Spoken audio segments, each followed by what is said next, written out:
My voice audible to you?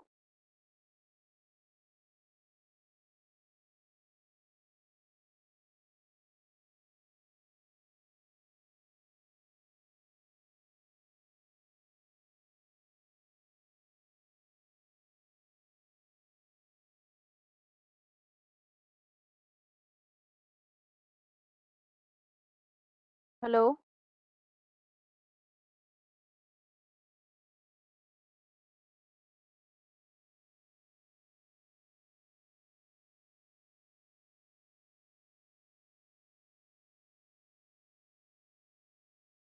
Okay.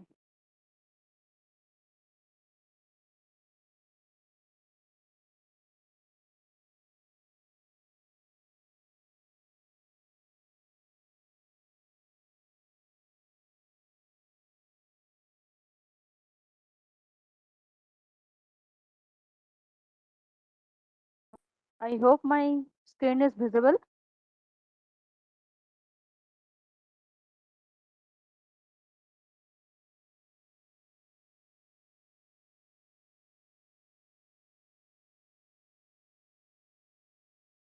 Okay.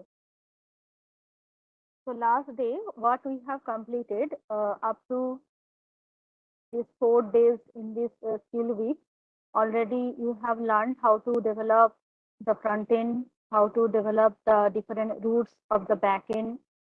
Last day, Gausser has completed the faculty profile for you, and there he has shown the concepts of nested routing, the navigation through using material UI navigation bar, right?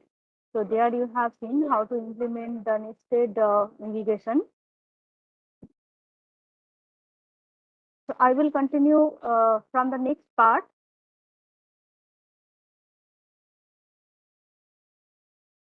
Here just I will show you how the output is appearing. After that, I will go to that implementation. As because already you are having that 4 weeks training, and here you have learned how to develop the front end from the beginning and how to develop the back end, configure the different routes. Okay, so that already you have learned. So just a little bit touch up I will give, and after that I will go to the implementation, right? Okay. So just I like to show you what we want to do. So previous day, Gausar has implemented one faculty profile page. So there, uh, okay. So there we have implemented one faculty tab, and using one material UI navigation bar, that tab is connected, and there are 4 other tabs were there for adding faculty and viewing the faculty details, updating of the faculty, and deleting of the faculty, right? So, and now today I am using my own MongoDB connectivity string, and Sir has used his own connectivity string. And I will request everyone, all the students, to use their own MongoDB connectivity string only, and not to share your password to anybody. Okay. So here in my database, only one data is there. So it is showing only one data. Like that, faculty profile is implemented yesterday. And the previous day, Satish sir has implemented the course data details, and they are dividing the screen into 2 parts. He has shown uh, all the CRAD operations, means adding of the courses, course code, course name, year, and viewing the course details in right side grid, right? So that already we have implemented. And here I am showing you that we have connected one home page, just a simple home page I have kept here. If we click on home page, then any other good image may appear, or any kind of animations may go on. Okay, so as of now I have kept a very simple home page. I hope the screen is not stuck and it is going on properly. Okay, so home page is visible. So with just a simple heading I have kept. Later on we can add more other parts here. Okay, and now I am going to create a student profile page. Student profile, just I have kept link here, not linked up still now. Later on, we will implement one login facility and one registration facility. Okay, so registration means the users we can add up into the database. That registration means user data value will be posted, and login means from that data value we can use any credential to log in. Okay, so that we are willing to implement now. Okay. I am moving to my folder.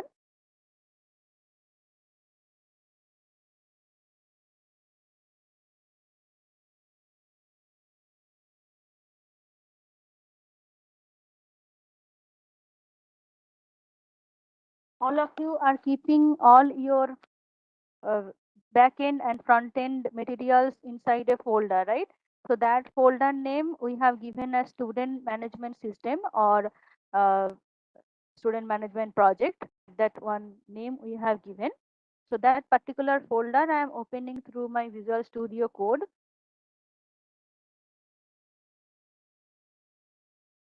In this folder, I had two parts. One is server for the backend, and another is for SMS, which was denoted as front end. Okay, so inside that SMS folder, we have implemented front end, and inside the server folder, we have implemented the backend, server routes, server models, everything.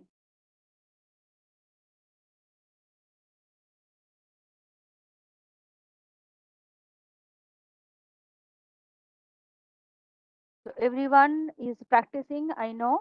So that's why everyone have these two folders, server as backend and SMS as the student management frontend, right?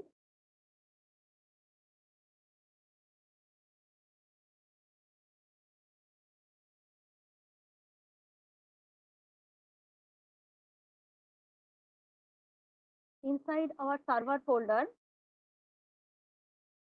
we had created different database models, database schema. For the courses, we had created the courses schema, and for the faculties, Sir has created the faculty schema.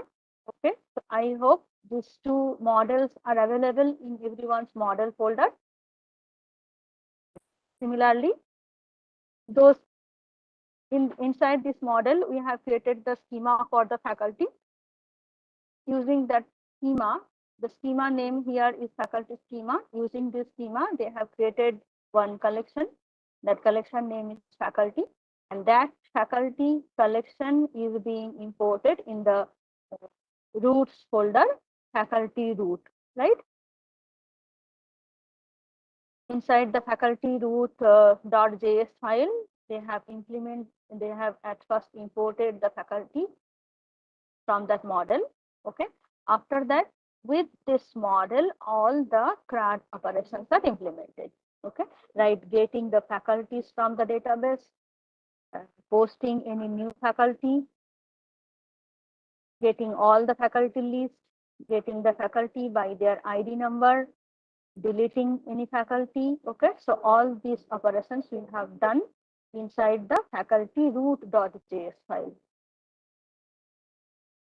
And in the server.js, uh, server.js, we have created the routes for courses. One route, another route is for faculty. Similarly, all other routes for all other profiles will be there. Okay, and there we have used the instance of the Express, and we have used the MongoDB connectivity string, right? So just I am recapping whatever you have done last 4 days. So inside upon that total folder only, we will implement now new uh, module. Okay. So this was the server folder, and inside the front end SRC, within the components folder, these were the different files like faculty.js, add faculty, add delete faculty, updating faculty, and here we will add one navigation bar. If the navigation bar is not completed for you, I think you have used one nav link type of bar. I am using one material UI navigation bar. Okay, so there we can connect with more responsive way. And home.js for the home page, home.js one home page file we have implemented, right? All these were different parts of this components folder. Okay.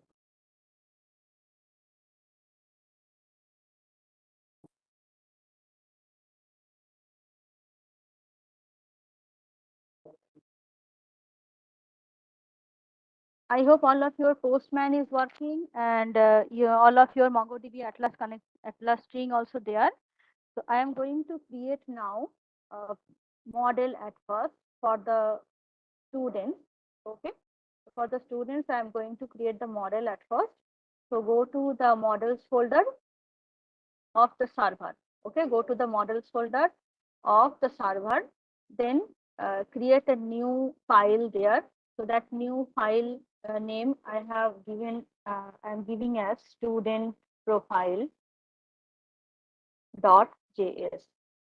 Okay, inside the student profile, we will create the schema of the students. Okay, so first of all, what we need the Mongoose library. I hope you know, to implement the connectivity with MongoDB database, we need this library. Okay, so you need, if it is not there, then you will have error. So at first you need to install it. Okay, npm install mongoose will be the syntax, will be the command to install the mongoose library. So first we need this library. We are creating one instance of mongoose with mongoose library. Then we have to create a schema. That schema you can name as student profile schema.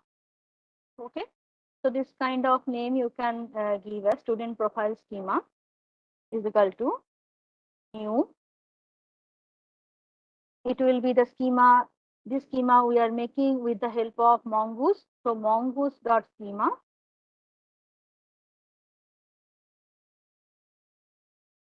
Now here we have to define the logical structure. Okay, what will be there inside the student's profile? Student, just I'm keeping it simple. So I'm keeping the student, there will be student name as string type. Okay, students subject as string type, and student age as number type. Okay, left side the attribute name, colon, right side the type name. Okay. So with this we have created the logical structure. Now this logical structure we have to export. So that exporting will be done through module dot exports, module dot exports equal to, now this model we have to create at first. So mongoose dot model will create the model. Here we have to provide the model name. Model name means the collection name. Okay, so here I am giving the name as student profile. Student profile. So this will be the collection name. Remember that whatever name here we are giving, so the plural form of that name will be created in your MongoDB database. Okay. The student profile collection will be created by the help of the schema. Which schema? Just now we have created the schema, student profile schema. You can check that whenever I am typing to STUDE, it is showing me that I have declared one schema, so that schema just I can use. Okay, so just give a tab, either tab or enter, you just give, then that same name will be selected. Okay, don't worry to type all the big names, big variable names, right? So this will reduce your errors. Okay, so I have exported. Now this model we have to use to implement different rules. Okay, upon this collection we have to work, and for that we need to implement the roots of the student. Okay, inside the roots folder, create a new file. That file name we are giving as student profile roots.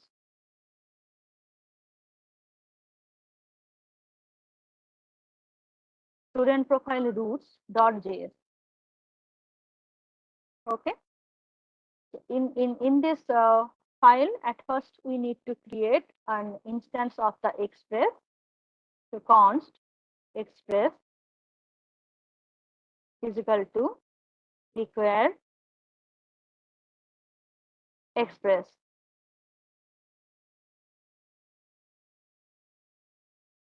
Okay, next we have to create a instance of for routing with express. So for we are creating that router instance. Router is equal to express dot route. Okay, express dot router. Express dot router is the function which creates the router object. Okay, so with this router object, we can call different HTTP requests like get, post, put, patch, delete, all those requests we can call using this object only. Now we have to create the profile. So that profile will be the same name we can provide. Otherwise, I am giving one name as student profile.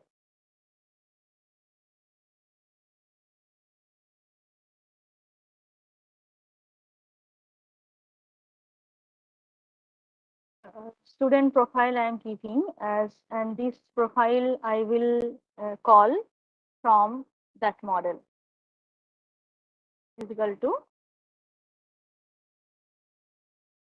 require from which folder, models folder. Inside the models folder, that the file name is student profile.js, right? So I have to provide the path dot slash, and this folder is outside of the router folder. That's a double dot.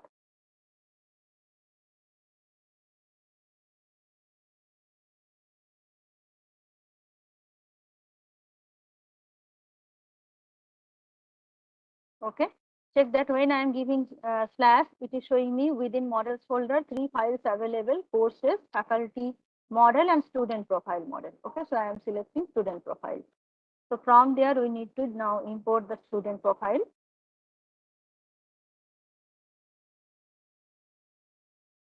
Next, to get the student profiles, we need to mention some function, some middleware function. Okay, so that function name, I have to declare one function. That function name we are giving as get student profile. Okay, to fetch all the data from the student profile. Any name you can assign, just I am giving get student profile, the function name. Function names convention you have to maintain. That first letter will be small letter, and next letters, next words, first letter will be capital. Okay, so this function will take two objects, request and response, and this function I am going to implement as a middleware. Okay, so middleware function will take another parameter, that is next parameter. Other than request and response, it will take another parameter, that is response next. Okay, now as this function we are using to fetch all the data, all the student profile, so we have to create one object. So that object I am creating, that object name we are giving as student. Now this student data we will fetch. So it is better to keep whatever operations you are doing, you are performing upon any database. So that operation should be within a try-catch block. Okay, so that any error happening, so that error you can identify and that error can be handled. Okay, in efficiently. Otherwise, that error, what the error is occurring, that you cannot recognize. Okay, so it is always better to use this try catch block whenever any operation on the database you are doing. Okay, so try all the positive events we will carry out inside the try block, and catch block is catching the error, and that error we can print as a message like that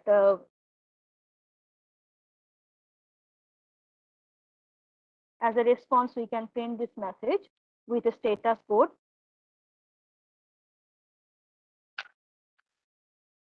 Status code, if anything error message is greater than 400 only, so in 500 or 401 anything we can print the error messages. Okay, in a JSON format we like to print. Already this have been discussed in previous sessions. Okay, so what this error object is carrying, so that message we are printing here. Okay, now this try, I have to write the try block now. So here within the student variable we have to call all the data from our student profile database. Okay, so what is the name of the student profile? This one. Till now we have not used this student profile model, so that's why it is showing you as a gray color. When you will use it, then this color will be changed into white. Okay, so I am using student profile now. The student profile dot find, to fetch all the data. We are using this find by ID function, find by ID. Then find by ID will find the student by using the ID number only. Okay, so this ID number we will send into the parameter. So that parameter we need to mention here now, request dot params dot ID.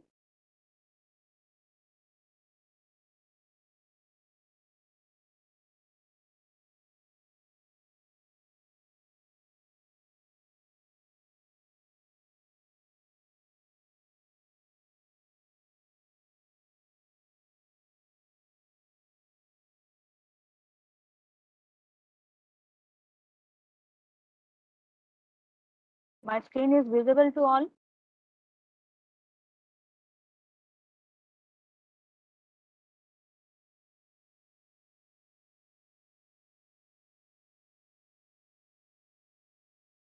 Okay.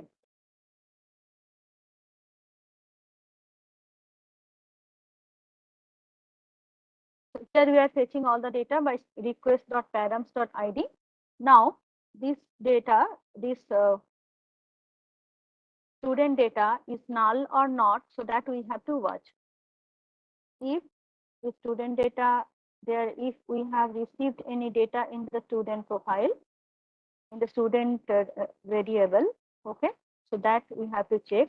So if it is null, then we can print error message that this profile is not found, like that we can print a message. Okay,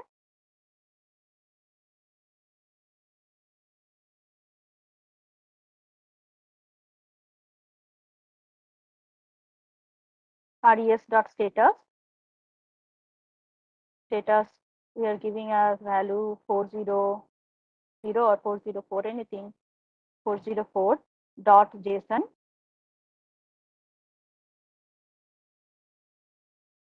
any message we are printing, message that can't find student profile. If any other message occurring, then that message will be handled in the catch block. Okay. Just here one spelling mistake. STU, that's why it is showing me 3 dots, it is showing.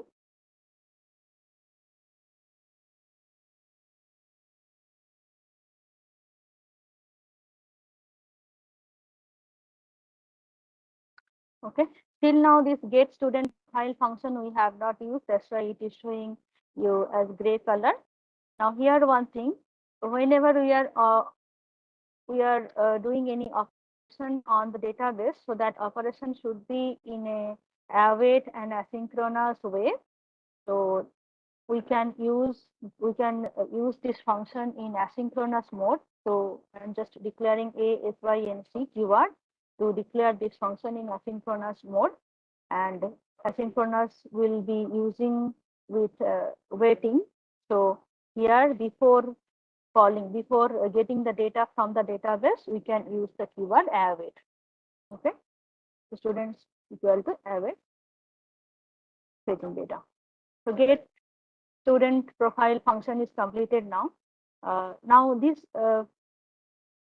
data we have to assign to our response variable. Okay, so you can check that this get student profile function is taking 3 parameters, request and response. So through request object, we are sending the ID number as parameter through parameter, and after getting the response, we will have that response in the res variable.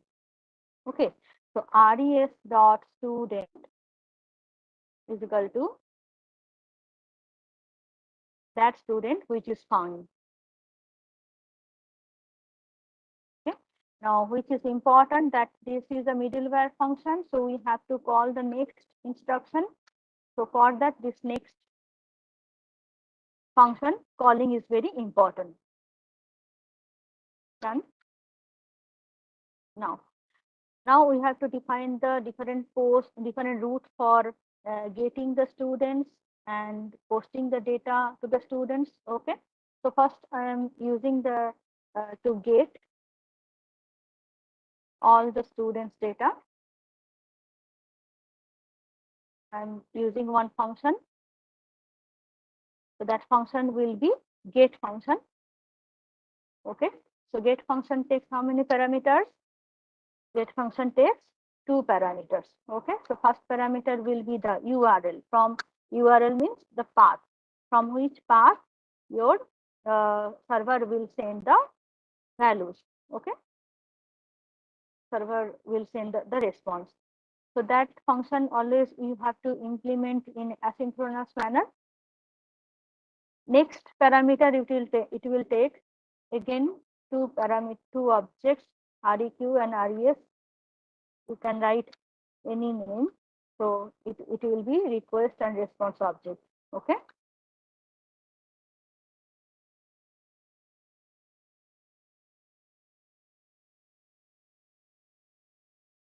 Next, again, all the functions here we are implementing using the try catch block only. So the same notations we are following, so that there will be no confusion for you to understand it. Okay, always the same notation we are following. It is catching the error, so I can use the same catch message here.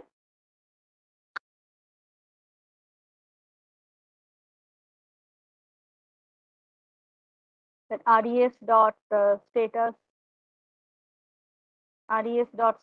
500 any error message, just what the error happens, so that same message we can print here.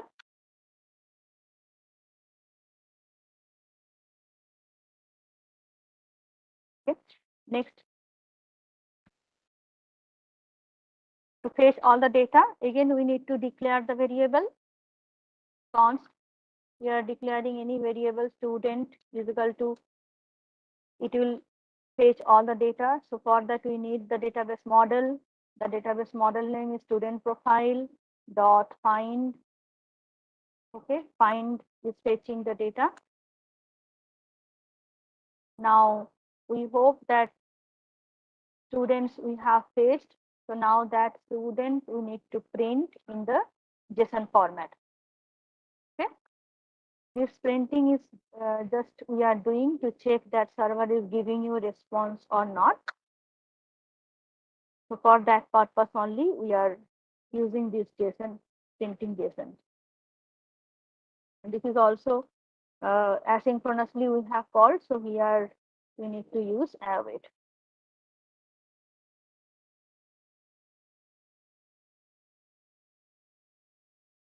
Okay, so get function completed.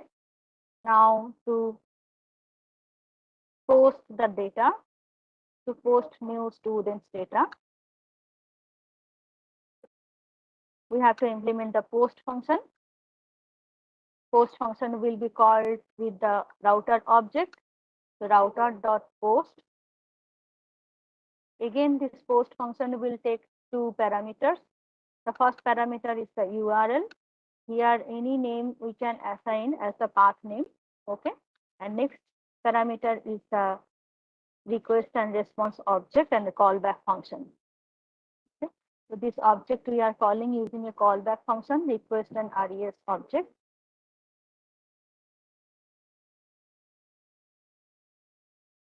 Okay, this callback function also we will call in asynchronous manner.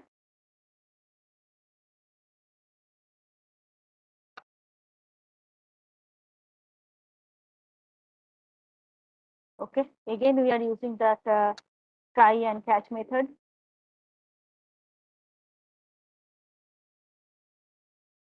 Okay, the same thing we are using. So the same message we will print, that res dot status 500 message, any error message. Okay, so here we have used ERR. So here I have to use ERR. ERR is the object or error name.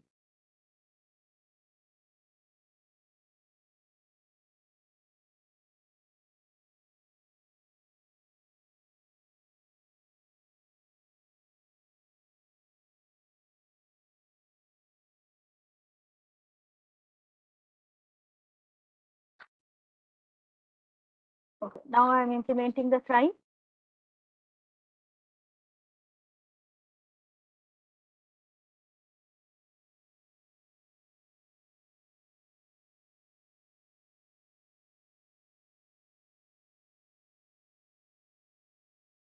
To post the data, we need an object again. So object we are declaring a student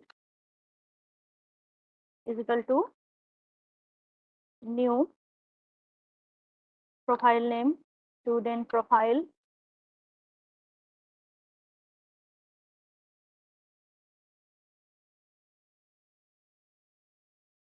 Now this student profile will take the data, whatever the user will send from the front end.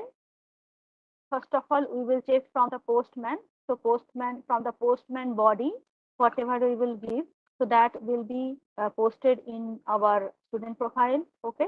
So it requests the data as request.body. Okay. So from the body section, whatever we will write, so that will be saved into student profile. Okay. So it is taking the data as request.body. Later on, when you will connect this function with your front end, then this from the front end, the values will be passed on. Okay. So request.body. Now this student should be saved. Okay. So we have to save it. Student.save.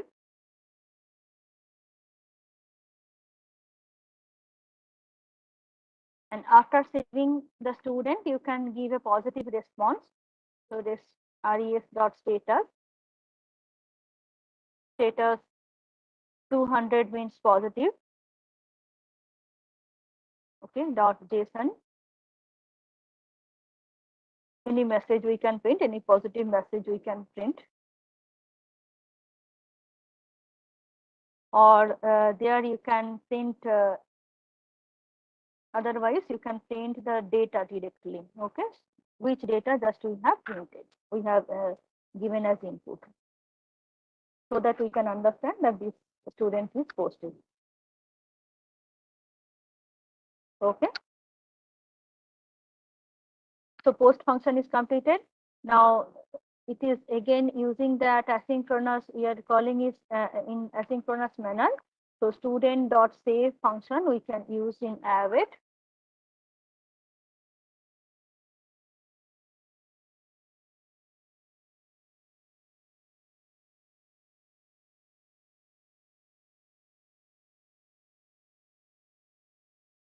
Okay, next, any function we can write to get the data according to the ID number. So for that function, we need this middleware. So router router dot get through parameter. Okay, so through parameter we are showing slash colon the parameter. Suppose ID number, to ID number you want to search. So for that we need this path at first.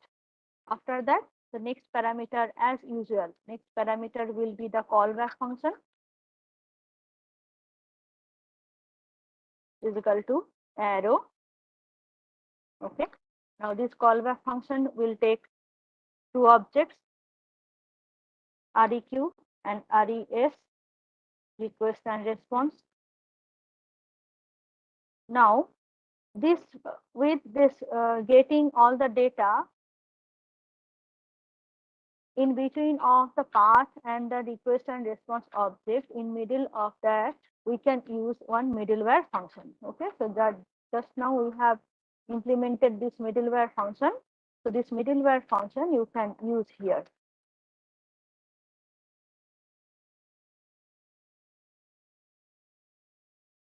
Okay, so now in this get function we are using three parameters.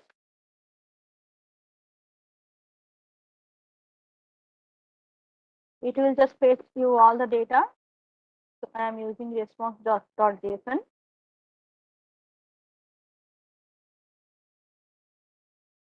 What it will give you? res.student.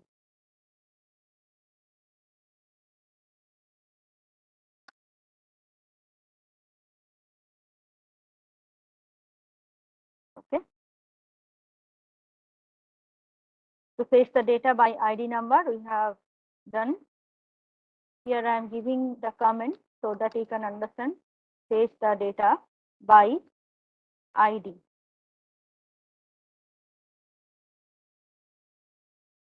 Next,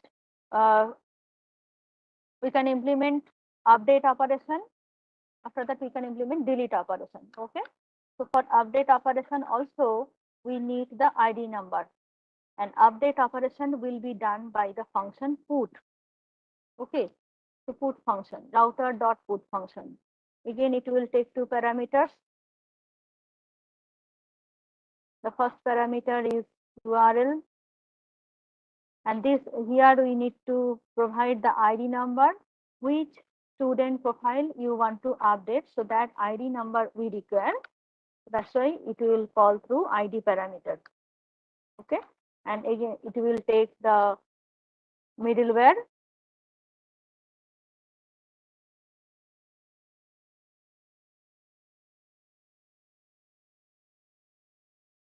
Get student profile.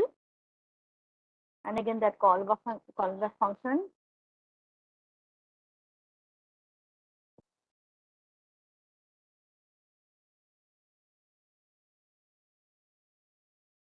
Okay. Now here we have to check that what we want to update. We want to update the student's body, student's name, student's age, or student's subject. So that we have to mention here. So if that is null, not null, then that value only we will take. Okay. To update any data, at first we need to provide the data, right, which we want to update. So that we have to check that what data we have provided. So if we have provided now, so I am checking that if we have provided the data for the from the request body, request.body.name, if it is not null, if it is not null, then that value we will update. Okay, whatever value is provided by the user, by the client, so that we need to check. If that value is not null, then for the response student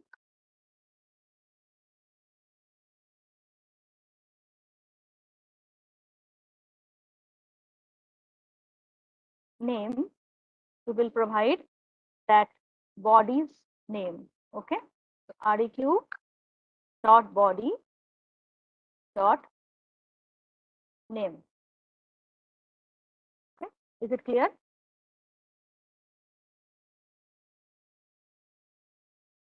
Exclamation is equal to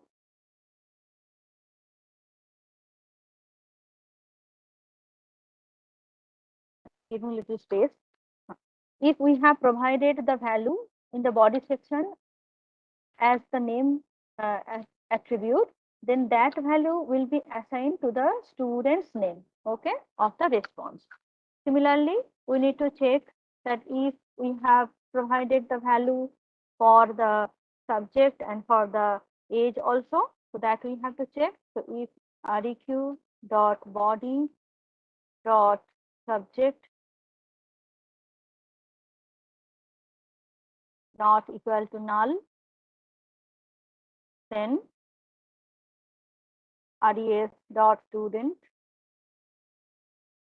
dot subject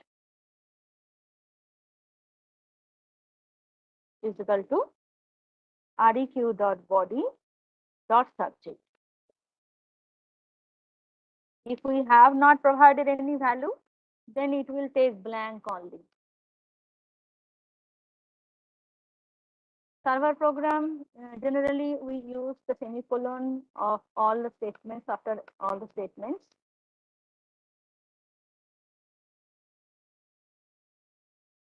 But front-end program does not require this.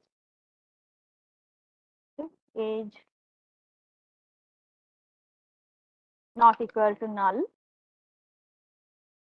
then res dot student dot age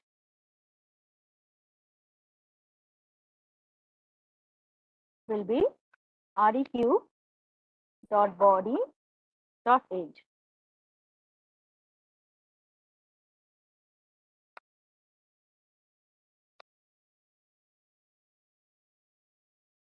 Okay, so we have collected the values like this, the data like this. Now that data we have to update, we have to send into the database.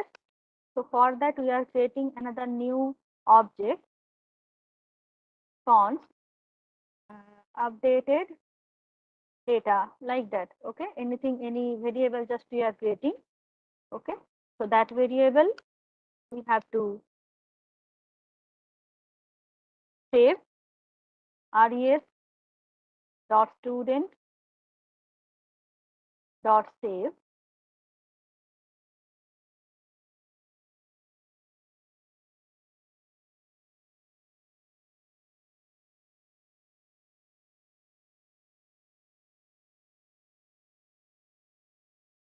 Okay, and then this data we like to print as a response. So response dot json, the console we will print that updated data. Okay, whenever I am using any variable, it is changing its color, and if not using, then it will show you as a gray color. Okay.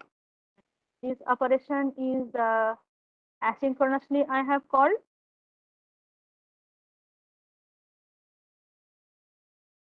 Okay, now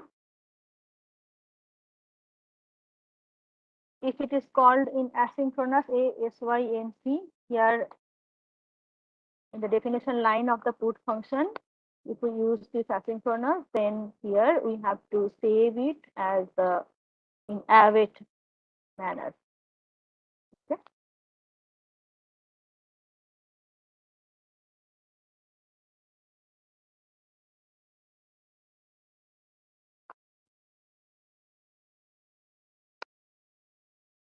Now this updation should be within a try-catch block, because what I told that all the database operations should be within the try-catch block. So keep it within try.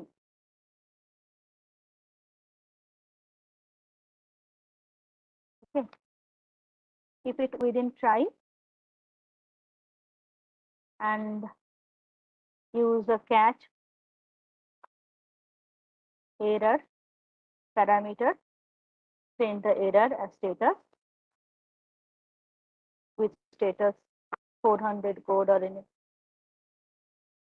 JSON, print a message in JSON format.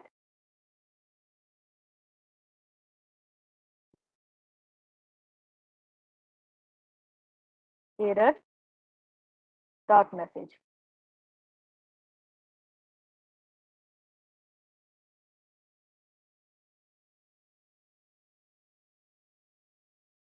Okay. So put function completed now. This function we have used to update existing data by searching with ID number.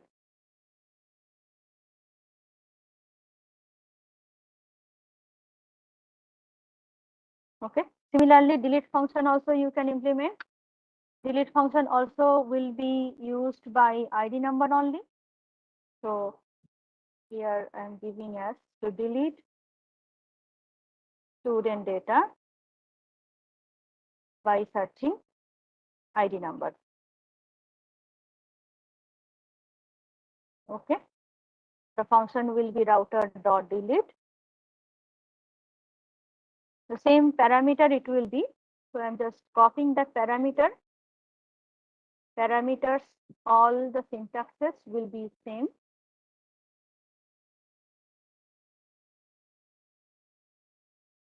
It is also taking that middleware. Okay. We will we will select one value by using the ID number. So ID parameters we have given.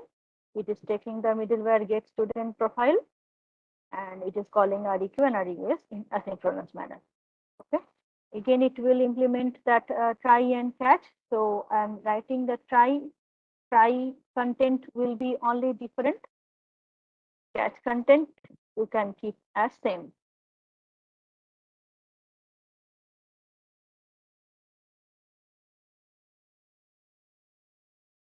Okay. So now here we have to delete the data. So I have called the main function as asynchronous. So here I am using await res dot student dot delete one. Okay, so for deleting the values, the function name is delete one. So delete one will delete one data. After deleting that, it will print the message in JSON format that we have deleted the student profile.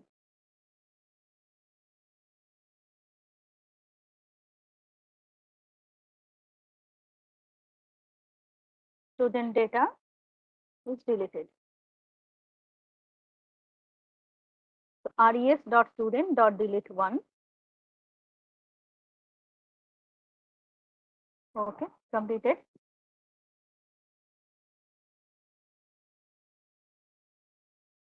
Now this all the data, all the program, all the coding I am again showing from the beginning. So all of you watch again. If anything missed, you have missed.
Okay.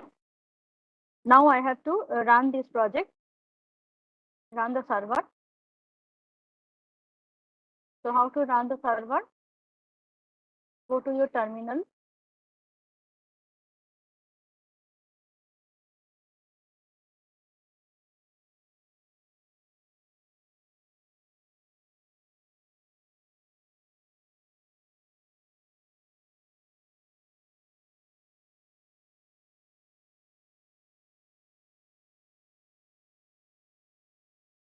The server will run.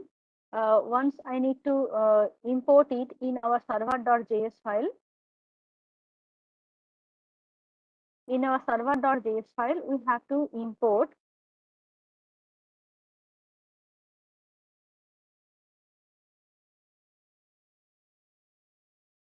content is visible.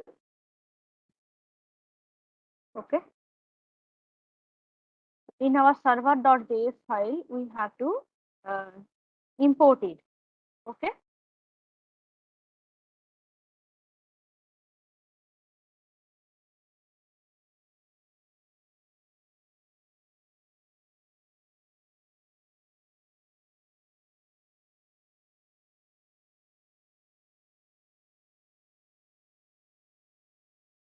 So go to server.js file.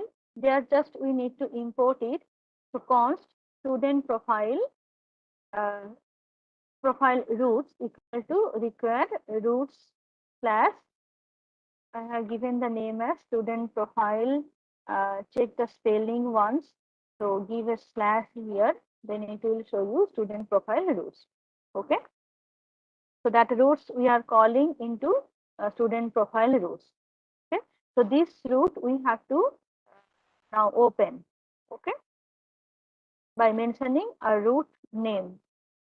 Okay. So that root name we are mentioning as app.use API slash student profile, comma, student profile roots. Okay.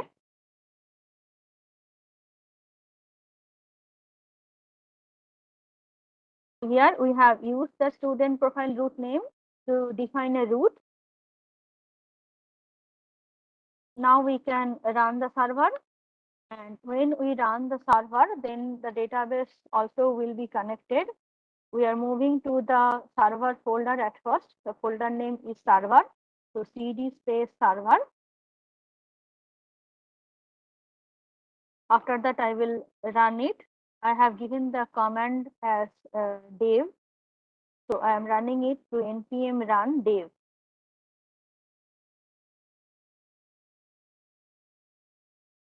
Okay.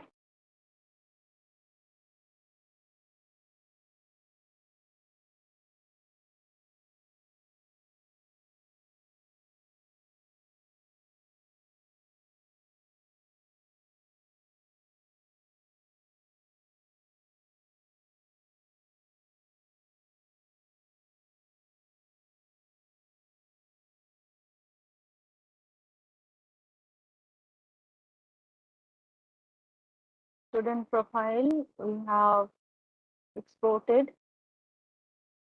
Yes.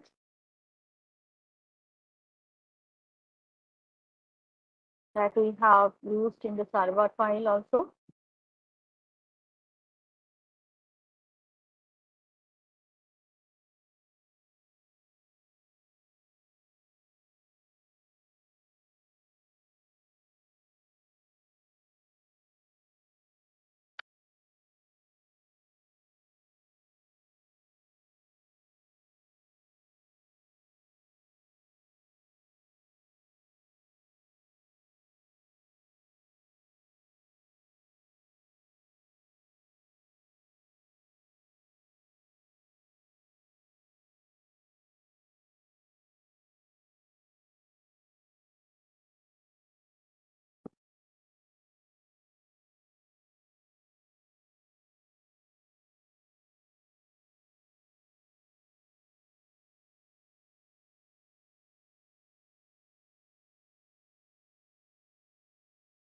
Okay, I'm checking that anywhere any middleware function is missing.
In port number 5000, that port number should be open.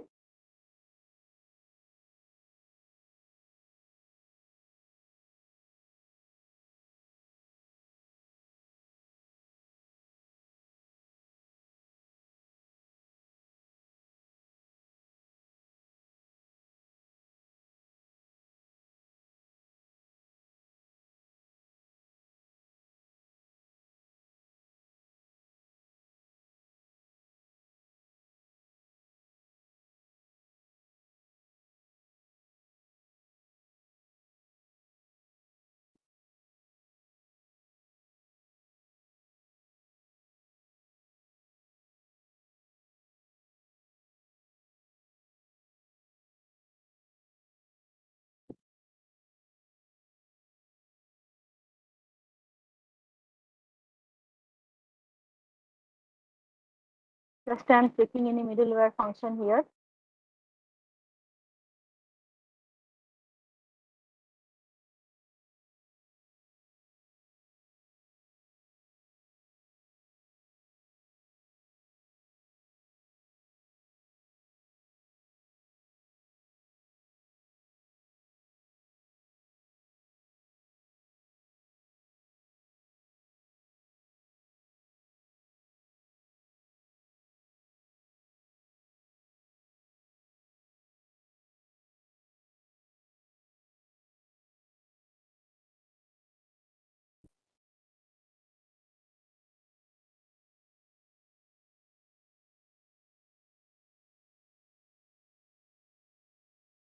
Here if we want to implement the bulk storage of the students, then we can use one package. That package name is Malter for uploading any student data in a CSV file. Bulk storage we can upload. Okay.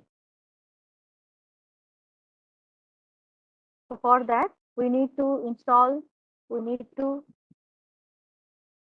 the Malter package.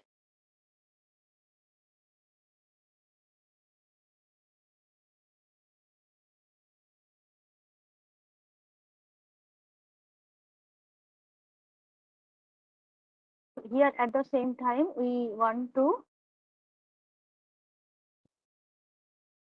implement the uploading of the bulk CSV file. Okay. So for that, we have to we have to use the Malta package. So Malta package, we have just imported like this.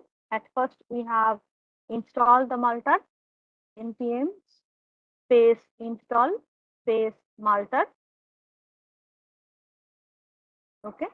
After that, in line number 2, we have just imported the Malta package.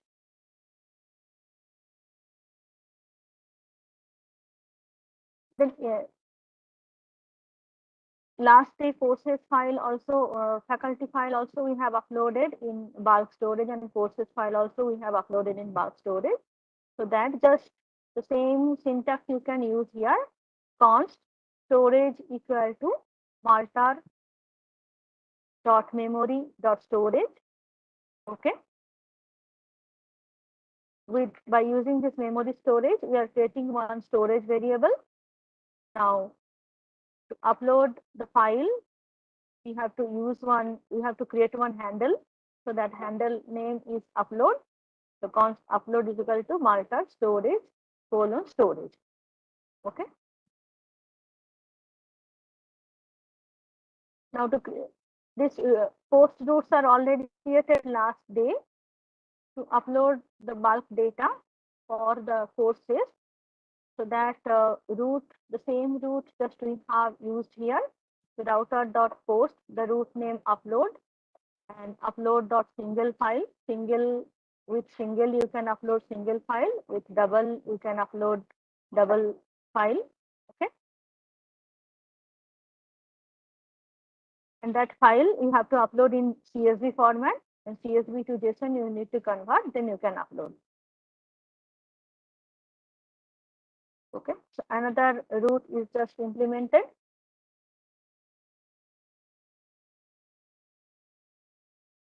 After implementing all the routes, remember to export the router. Okay. So module dot exports equal to router. The router what you have created, so that should be exported properly. Okay. Now I have run the server using npm run dev command. Now it is running in my 5000 port number. Okay. So I have to check that it is running or not. So previously I have created one workspace. So that workspace name we have given as SMS FDP. I'm moving to my Postman, and in Postman I have created one workspace to check all the routes of this server. SMS FDP is our workspace name. So there I am going, and we are checking that our student profile is working or not.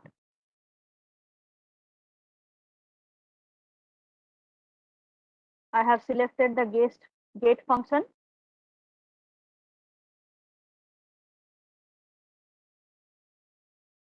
Okay. The path name is localhost :5000 / API / student profiles.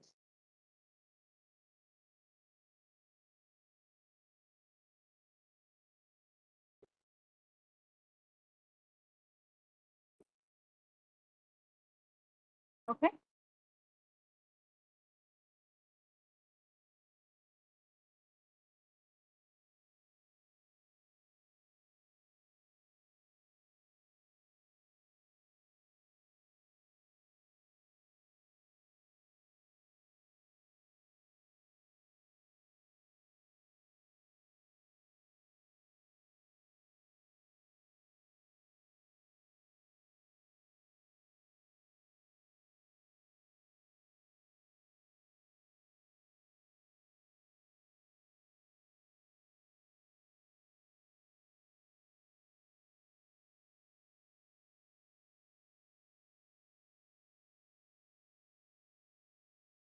Our port number we have given as 5000. So the root will be API/student profiles.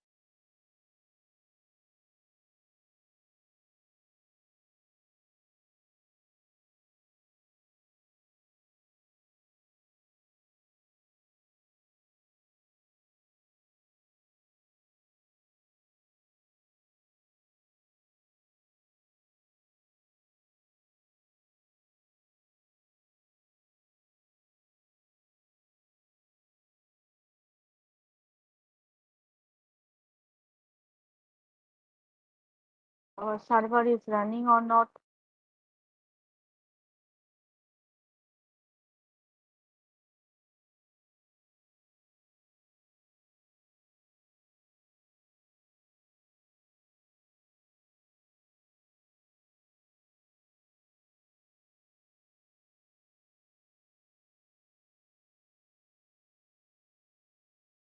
We needed the package as CSV to JSON package, Express, Mongoose, Malta, NodeMon.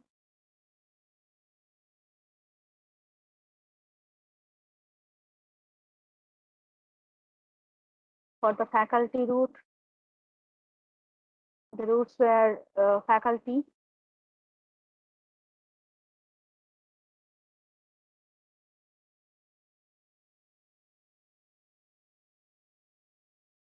So for the student profile, the roots are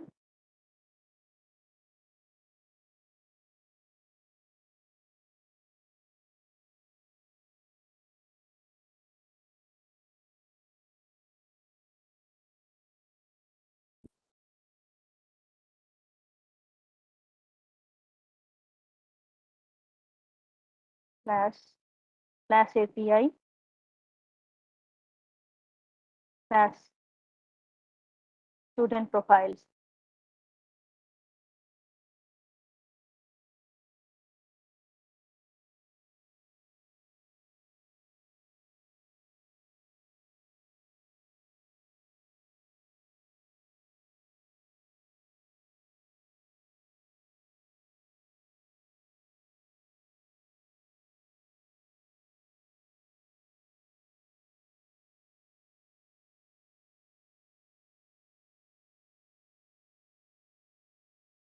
Import or const student profile roots equal to require slash roots slash student profile roots.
As a middleware function, we need to mention here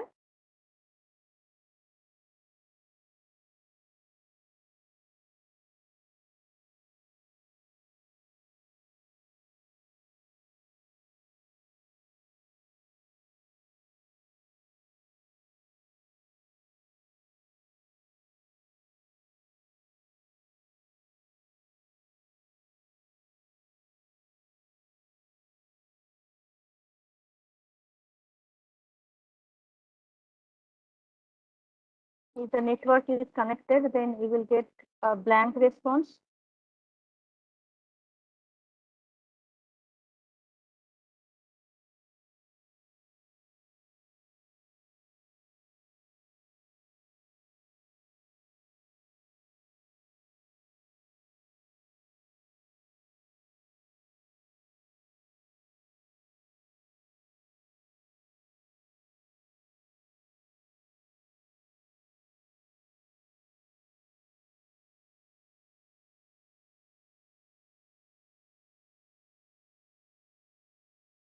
Okay, checking for the course route and the student profile route.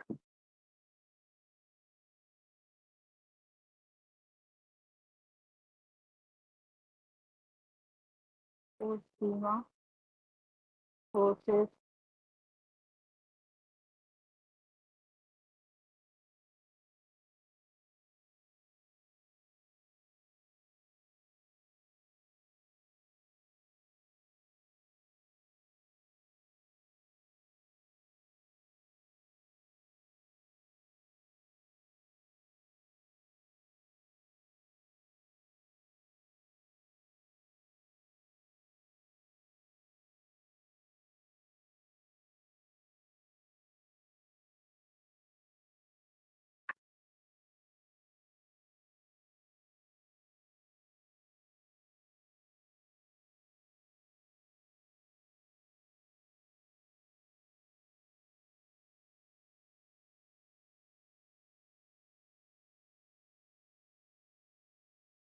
course dot model.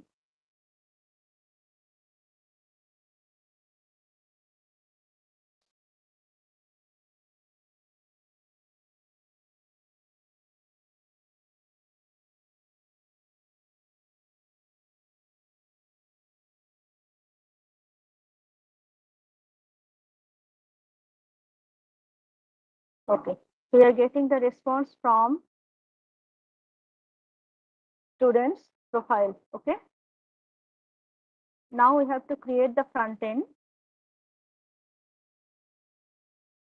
for the student profile. Okay,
course route.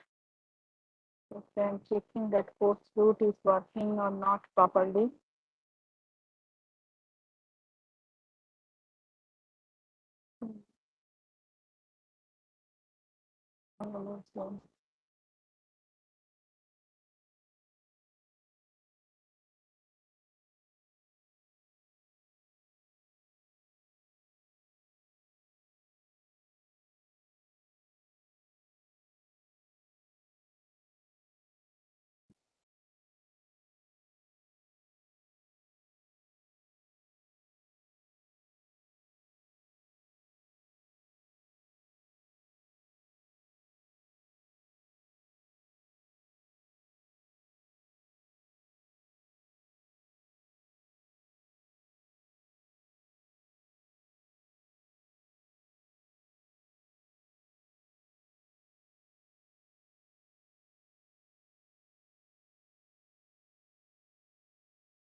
root name is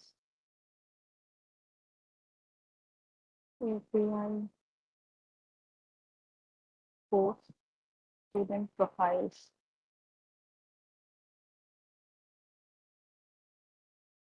API/course, API/student profiles.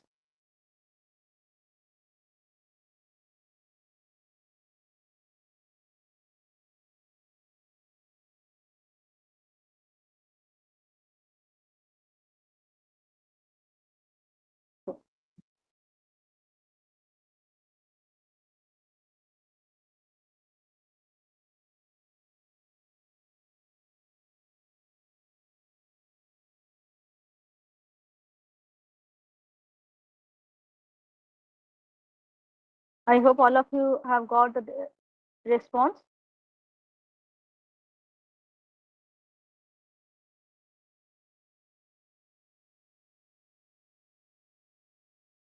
Okay. Now everyone move to the SMS folder, front-end folder. So within the front-end folder, within SRC, just create a new component. That component we can create as profile. Okay. Profile.js.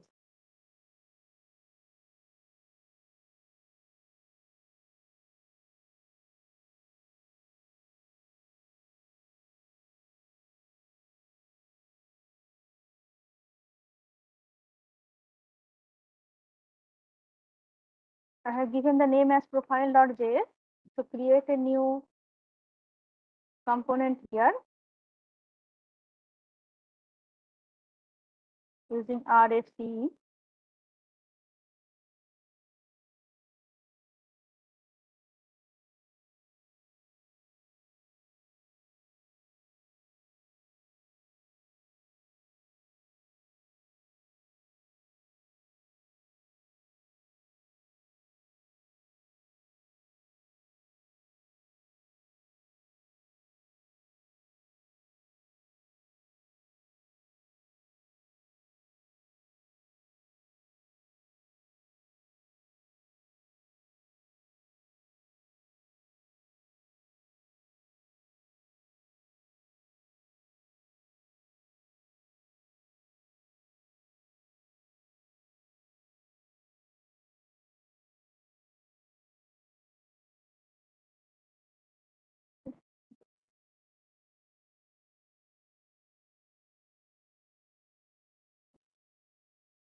My machine is going very, very slow.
Anyone can you give response that my screen is visible to you or not?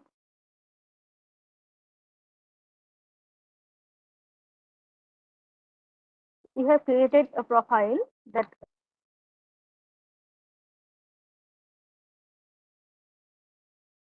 library. So later on, now we are importing some material UI library like button, as we want to create the student profile, card. Okay. So these are some different libraries we want to import from material UI. Okay. I hope everyone have installed material UI library. So for this, to create a responsive front end, we need material UI library. So MUI/material. So from there we can import. As long as we don't use these items, it will show you a gray color. Next, we will use some use effect and use state, so that we have to import. As of now, I am importing Axios, as because through Axios we will fetch the data. Okay, Axios from Axios. I hope all these libraries are installed. Okay. So next, at first we create the design. After that, we will create the states. Okay. So to create the design, we have to go to our return function. Within return function, you can create some text fields.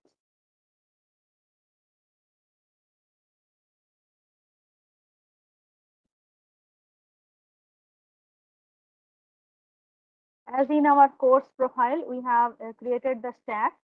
So there also we can use the stack. Same kind of design we can implement. Okay.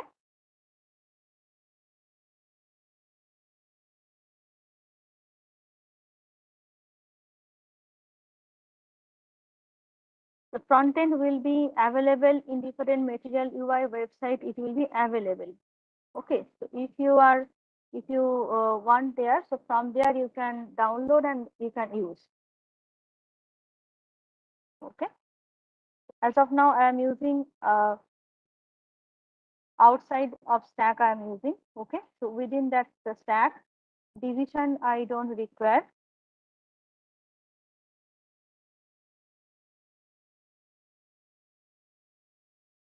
Division I don't require as of now.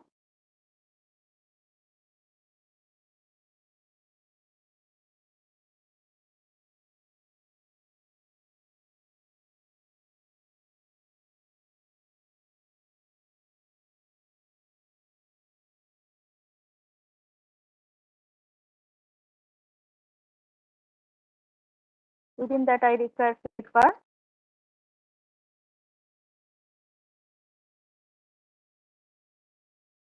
Another stack I want to create for left side part.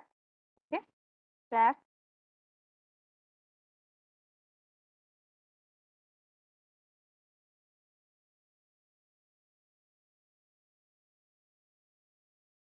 Then one heading I have to I like to print. So heading I am just printing. Just a minute.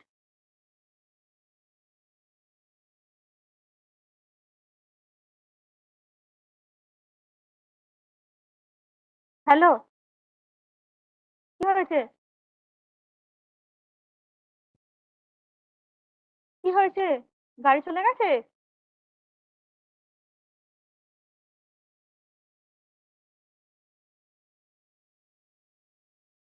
কি হয়েছে? আমি ক্লাসে আছি, ইউটিউবে live চলছে, আমাকে এখন disturb করিস না। তুই ঠিক আছিস তো? ঘরে এসেছিস?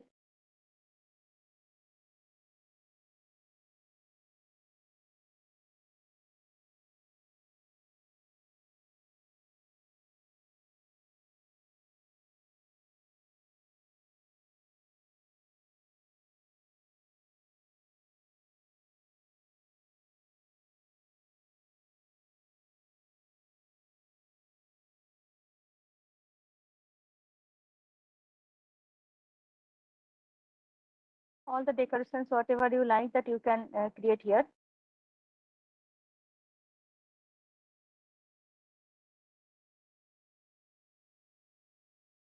Here I am printing the details as student profile details with API call.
Okay, just I am printing one heading.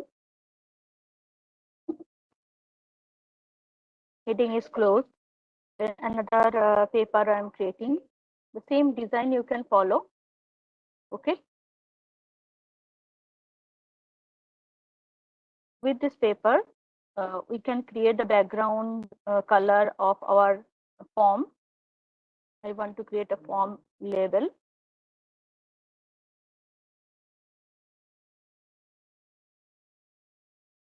Form label. So all these we require from our material UI. Okay. So later on I will import. So for file uploading, we are creating one form label.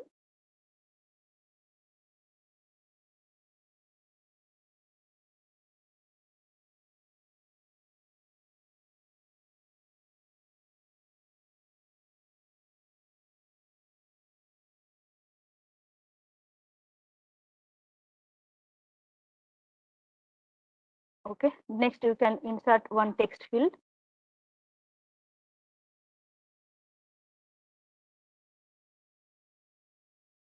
Text field is just the input box. This type will be file.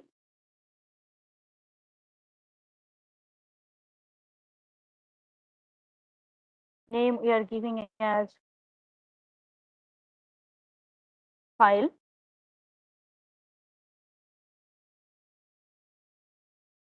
On change of this text field, what will happen? It will call a function. So that function just I am mentioning as a handle file change. Okay. So that function we can define later on. Next, we can give a label as browse label.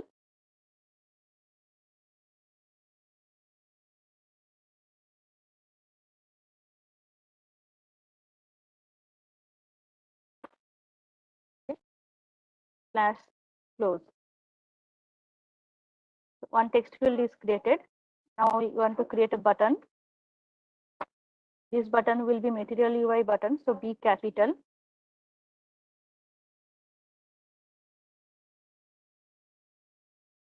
On clicking of this button, some event will be called. Okay. On click, I am declaring one function handle upload.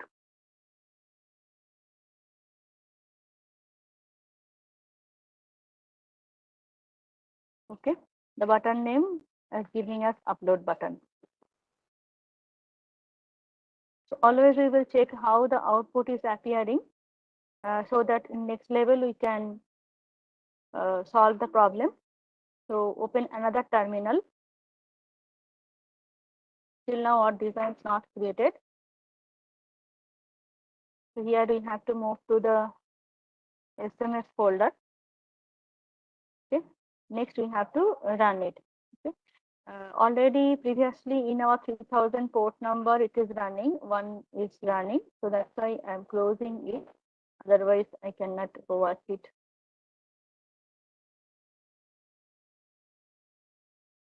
Just I'm opening Google. Okay, so that in 3000 port number it stopped running. Okay. Now in PM start. Now it will give you a lot of errors because we have not imported all the material UI elements. Still it is not completed.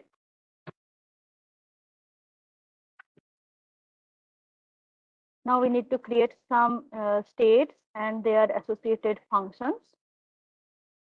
So coming to the state, we will use break time. You can go for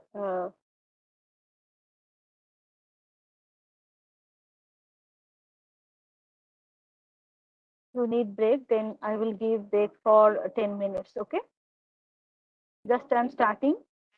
I'll keep the screen like this. After that we will start.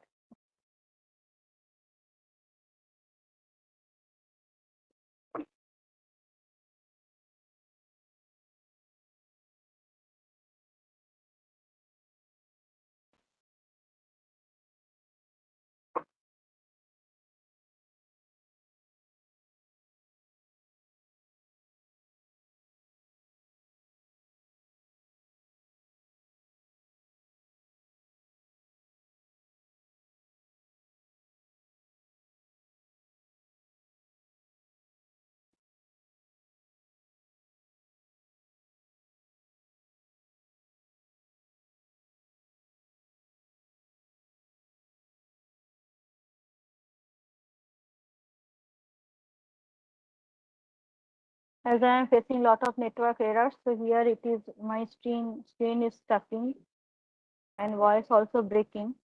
So just 5 minutes break I am giving. Return within 5 minutes. Okay, all of you.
minute.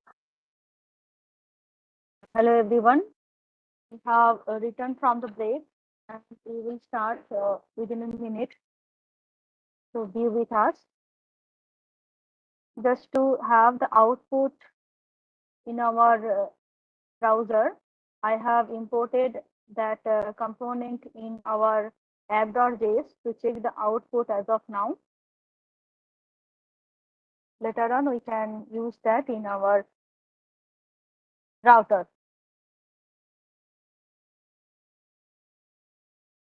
Just to complete it, let it be run. It is taking long time to load.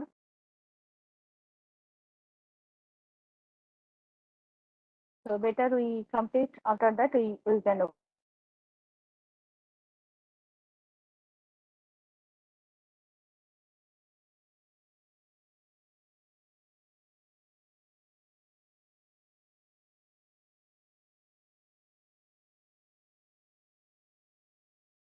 upload button we have created.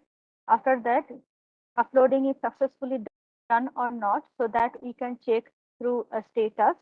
So that status state I am giving as if status. Okay, status name I am giving as if status. So this status I need to declare. We can print as a alert message, alert, and then it will appear to you in a green color. So for that, we are giving the severity as success. So all these are available in the material UI. Okay, so no need to copy from here. So if it is, you can check the material UI website. So from there, you can take it. Okay, so here I am just giving a message that CSV similar design I will take from here.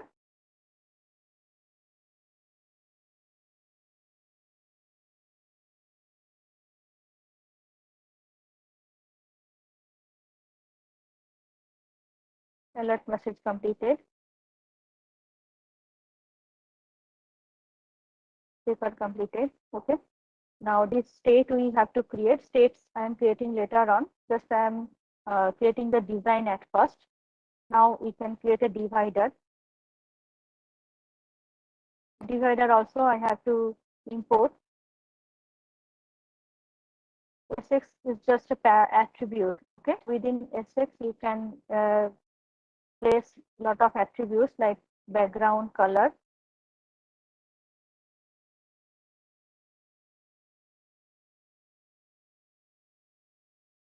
Any color, just you provide the name. Color, how to face the color, you know, I think in the color hunt, if you open the site, there you will get, just open any other tab.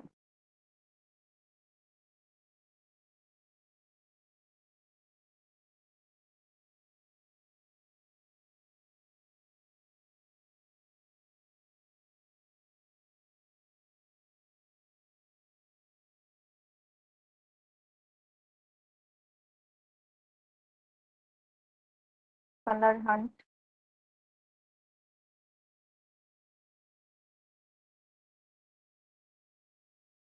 So from here, any color you can take.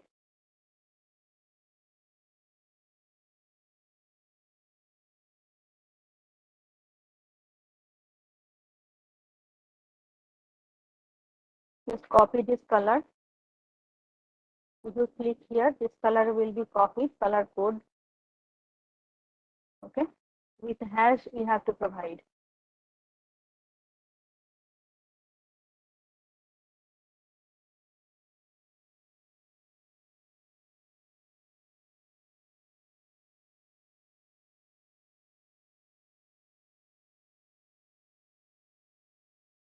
Still it is showing loading.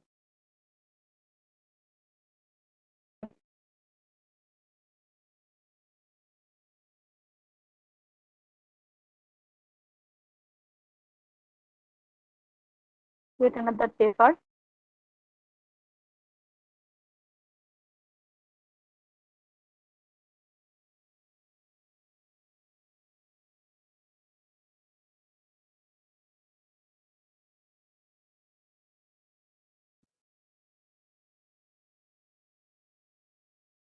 all the divider, paper, button, everything we need to call from the material UI.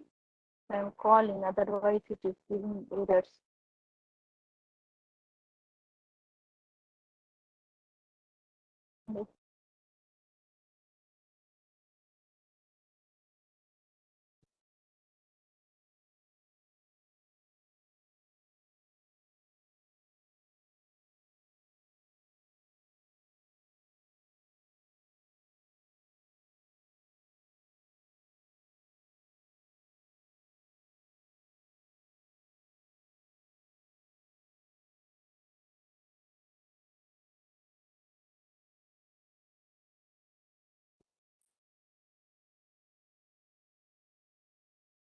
Any background color I'm giving here, L6 background color the same. L6 is the parameter. Okay.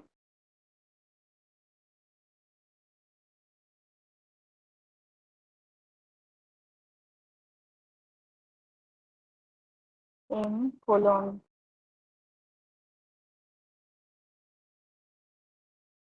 C.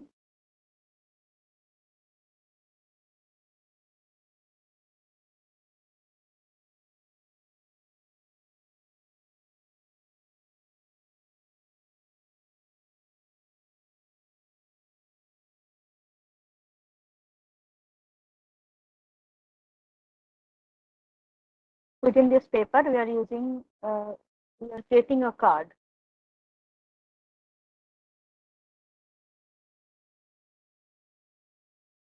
Okay. And within this card, again, we are getting a vertical arrangement. So that's why that for the vertical arrangement, we need a stack. All these are different design parts. All design parts are available in Material UI website. It's okay, you can take. You just go to Material UI, there are all the ready-made stack design, grid design, everything will be available. Here the direction will be column.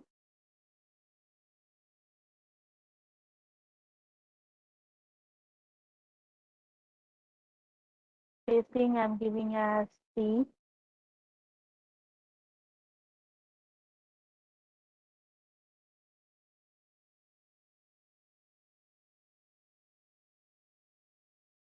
In colon 2.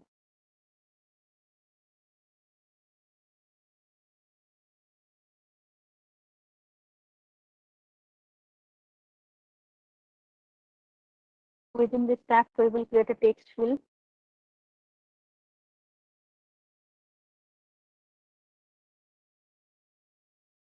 Okay, text field label. Text field, this text field's label I'm giving as student's name.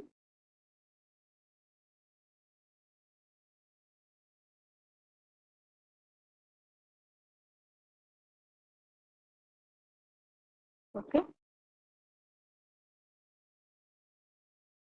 Its value as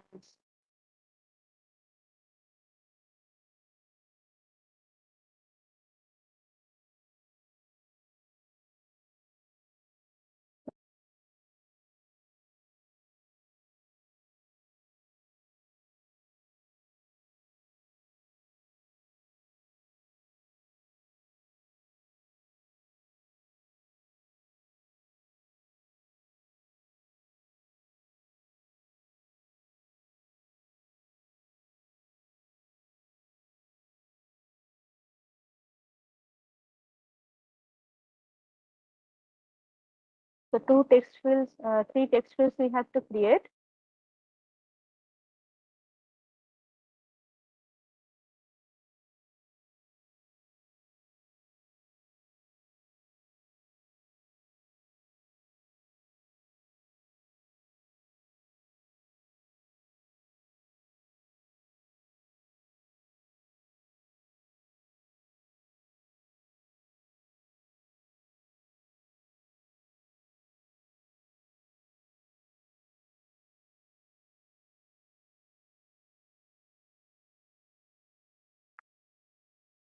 Okay.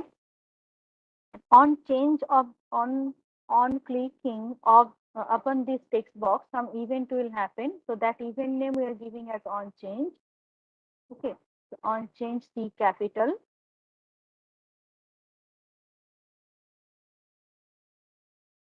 On change will call a event.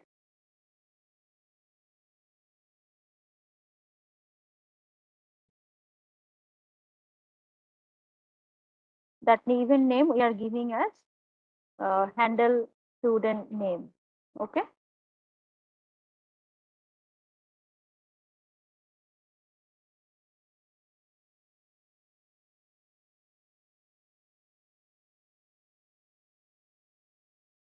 This function later on we will define. Similarly, another text box we have to create for the age and for the subject. Text field I think not defined, so it is showing error. Text field F should be capital.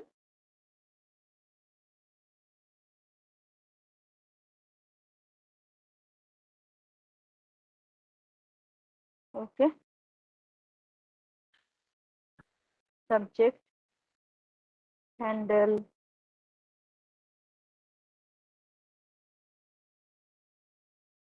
subject,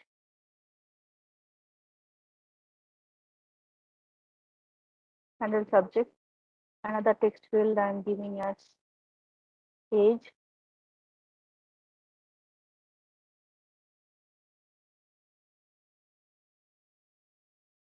Function name handle age. So 3 stacks are created. 3 in the stack, 3 text fields are created.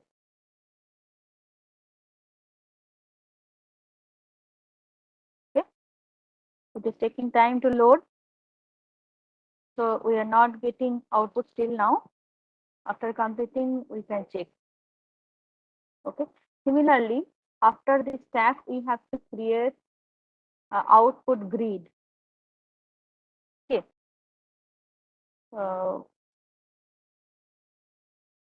Once submitting all of this, we can create a button to submit here.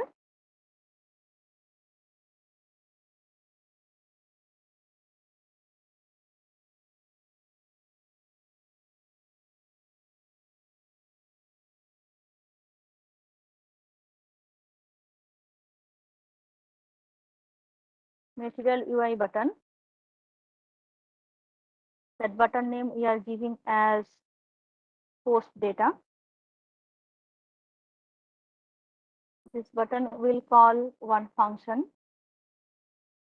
On click of this button, it will call a function handle submit. All these functions we have to declare. So just now we are creating design, and upon this design, what function will be called. Okay. And after posting the data, it will show one status and posted updated. Okay. It is the data is posted successfully. So that kind of one message it will provide you. So for that, we are using one state. That state name is status. So that status, if it is correct, then it will give you the alert message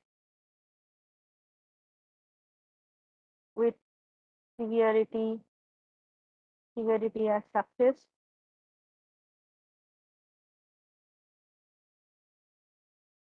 You can post any kind of wrong message also here. Okay.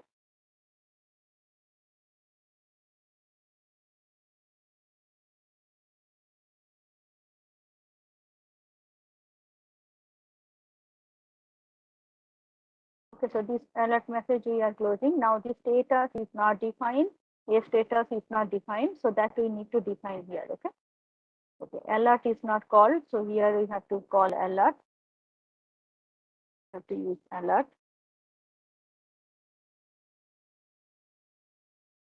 Now I am coming to the definition part of the functions.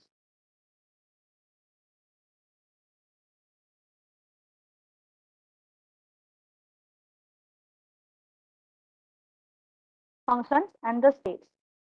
Okay. So what states we needed? We will provide the data into the text boxes.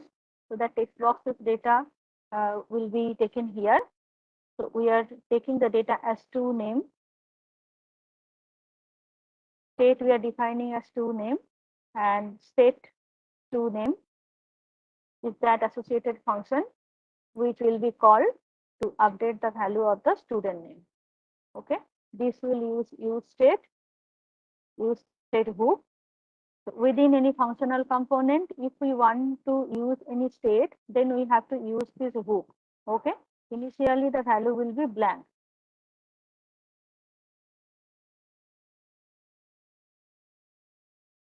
Similarly, all other states for the age and subject,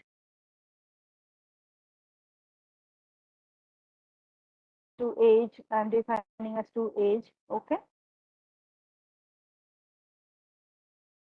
sets to age.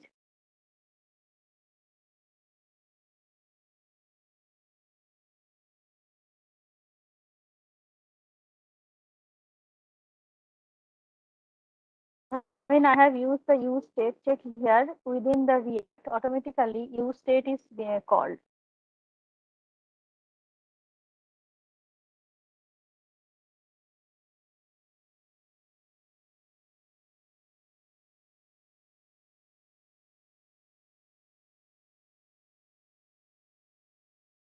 For subject,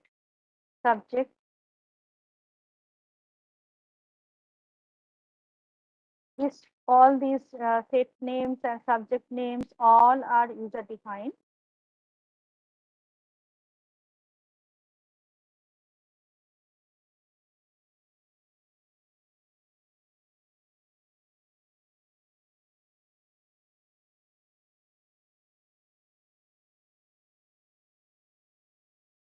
Status,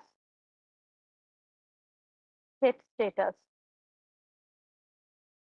Set status is the state, and set status will update the value of status. Initially, this will be a Boolean value. So initially, we are keeping the value as false.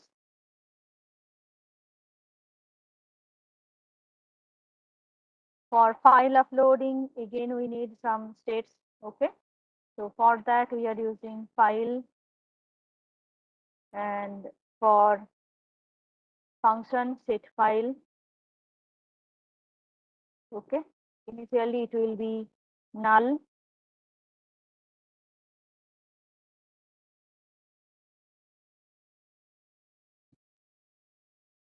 Now to fetch the data, fetch all the data, we need another state data. That data we can update with state data function is equal to use it, and this data will be a set of objects. So objects will be initialized with blank. Okay, it is coming very lately. It is recognizing in a slow manner. Now we have to define the functions. For student name change, we have defined the function handles to name is equal to, it will take an event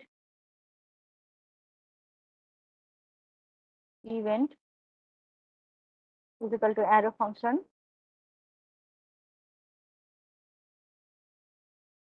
What it will do, it will change the value of the student name. So for that we need to call the function sets to name.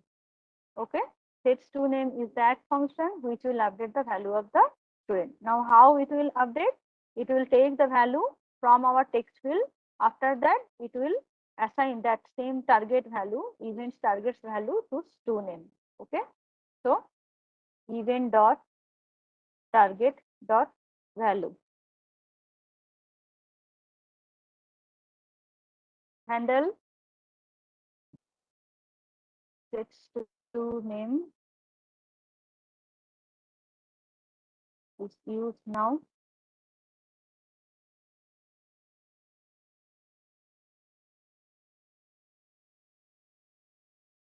Similarly, just I am copying these functions. Handle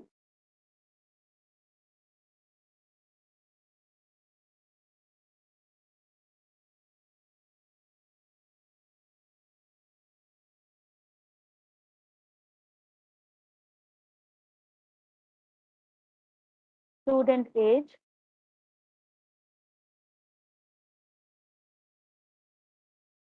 Always I am checking that from this list it is identifying or not.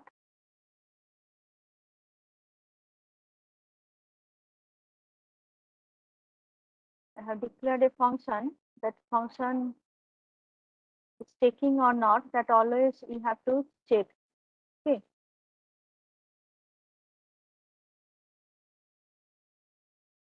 On change handle age, we have given us handle age. Okay. So handle age, not to age.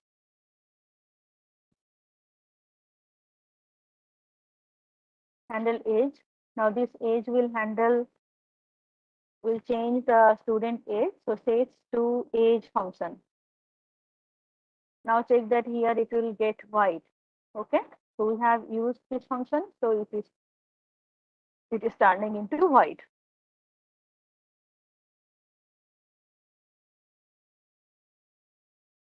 Similarly, handle subject.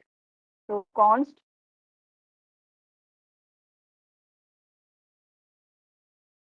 handle subject, handle sub is recognizing. It is always better to wait for its recognition.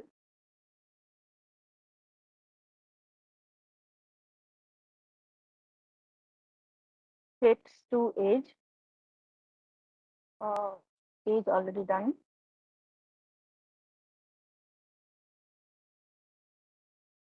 Sets to subject.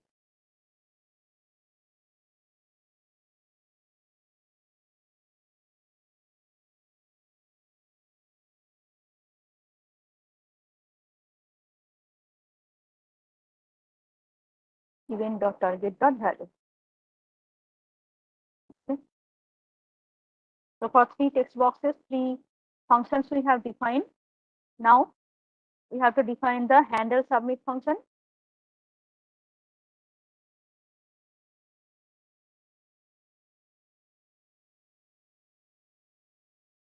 Handle submit. Yes, it is showing from the list. Always handle submission function will be in asynchronous manner. Okay, is equal to arrow. The handle submit. As this is a form submission, so form submission we should prevent with event dot prevent default. Otherwise, it will continue in a loop.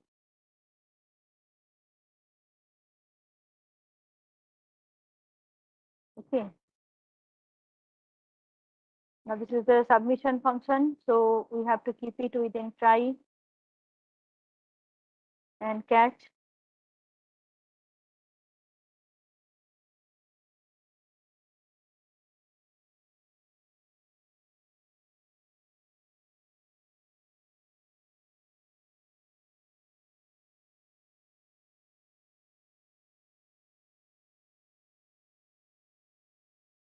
At first, I am printing the catch error function.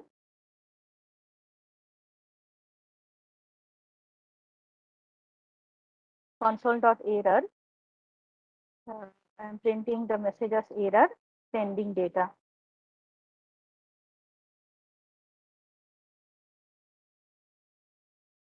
Okay.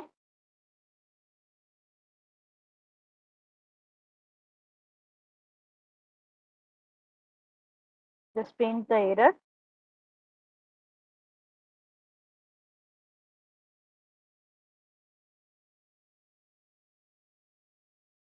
Now we have to write the try function.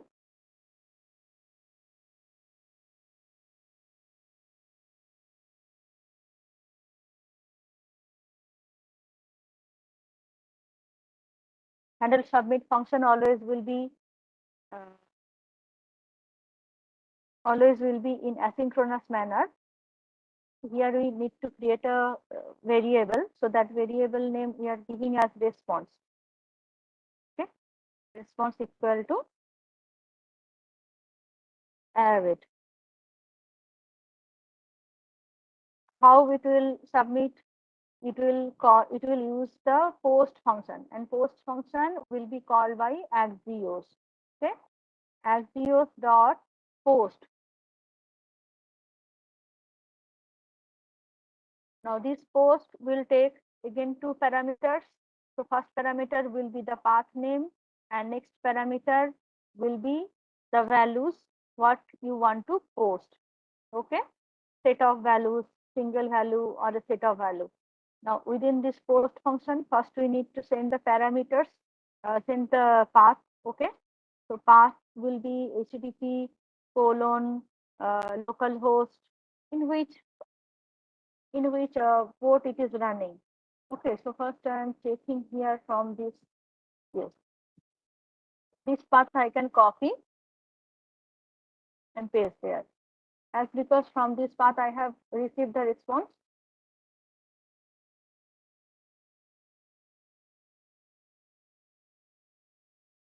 Okay,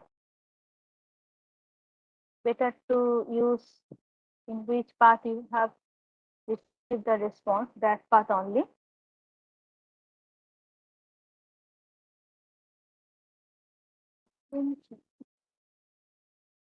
So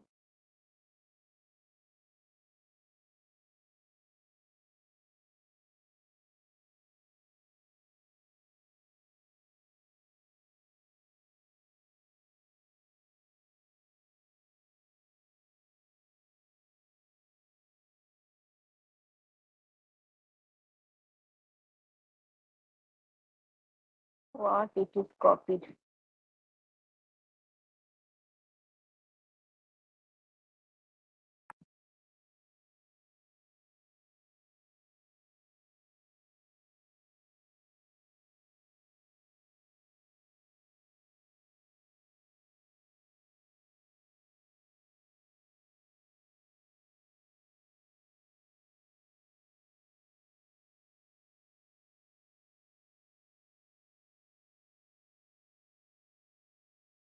What values I need to post? Student's name. So name will be student name, to name, right? Our state name is to name. In this state, we are having the value from the user, but our original data value is name, right? Age colon to age.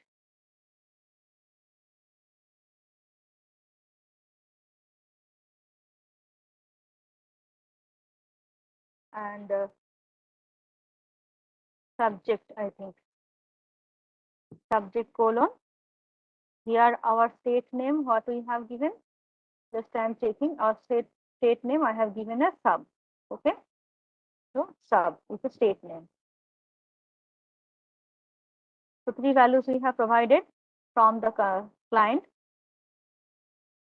in the port number 5000/API/student profile. So okay. Now after posting this, we need to check that the status is true or not. Okay. So after posting it successfully, we can make the status as true. So set status true.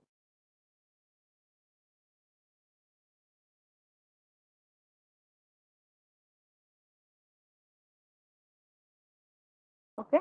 So post function done.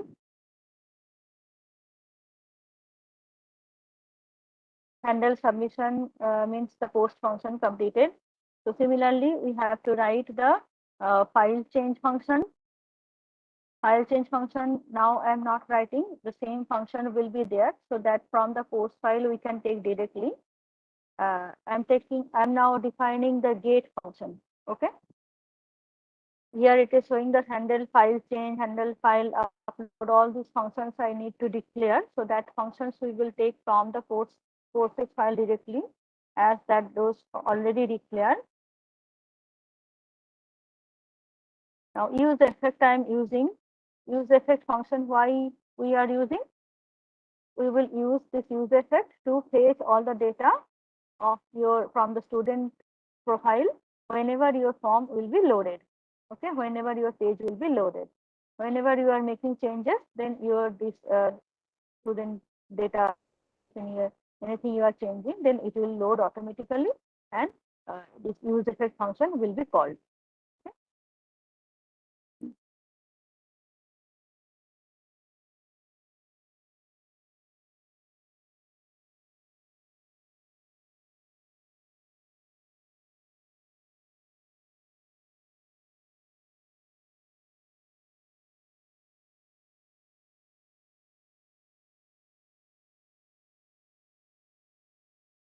Creating a data, creating a function, fetch data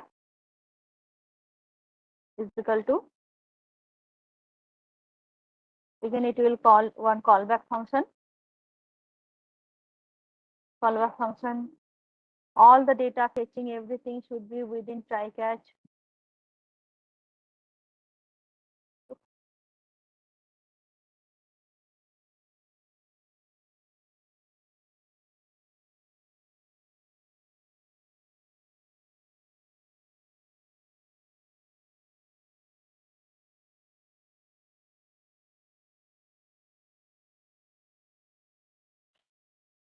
Just the catch function I am copying to save the time.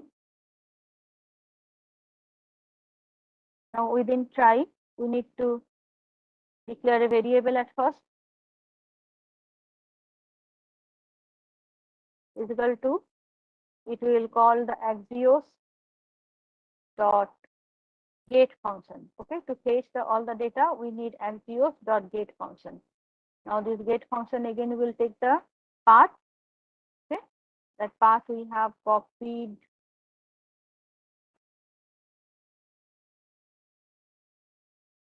I need to copy from here, which we are getting that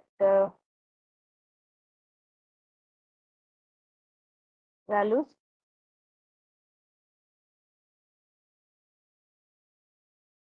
In which path we are getting the response, so that path only we needed. Get function will take only one parameter just to fetch the data. Okay, if your data is fetched, then that will be saved into response. Now that response we need to print. Okay, so response this data will be updated into the data state. Response dot data. Get data function will update the value of the variable data.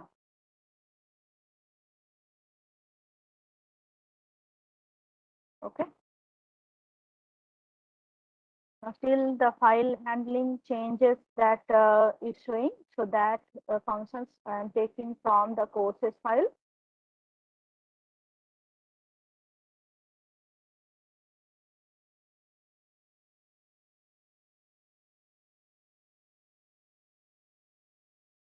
Error, here ERR I have given.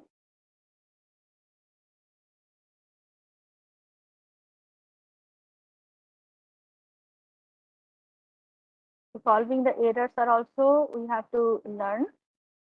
During your implementation, you will face lot of errors. That errors one by one you need to solve. Okay. Okay. Now I am going to courses file, courses.js. So from there, I will take the file handling function. Whenever you upload any file, so that will be saved into a folder. That folder name we have given as upload.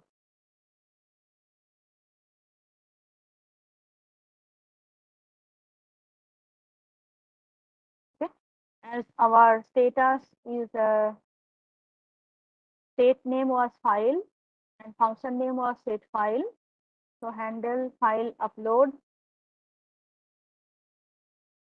handle upload was there, and handle file change was there.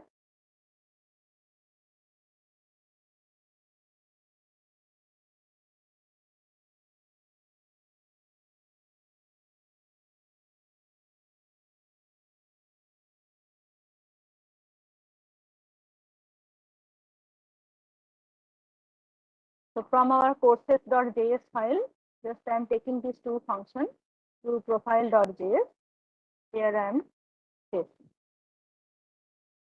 Okay.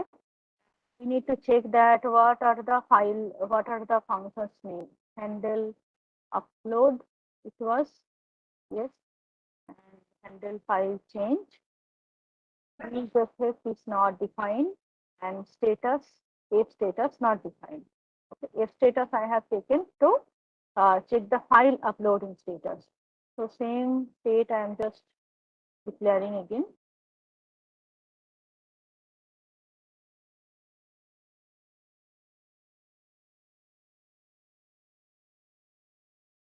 I don't know why the machine got so much slow. I'm not being able to type anything here.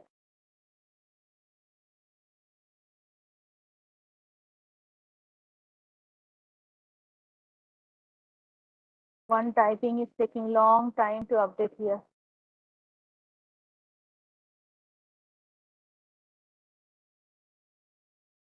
Okay, this status was if status and state if status.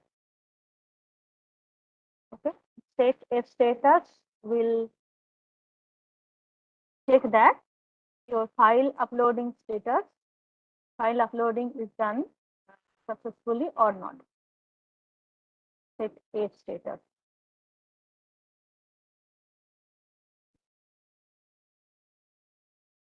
And their path name we have to change. Path name is student profile.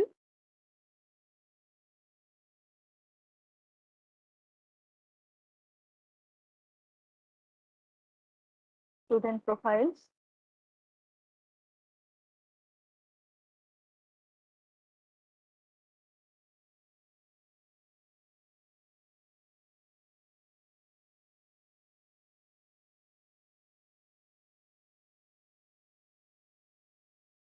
Use effect is not defined, so use effect we need to take.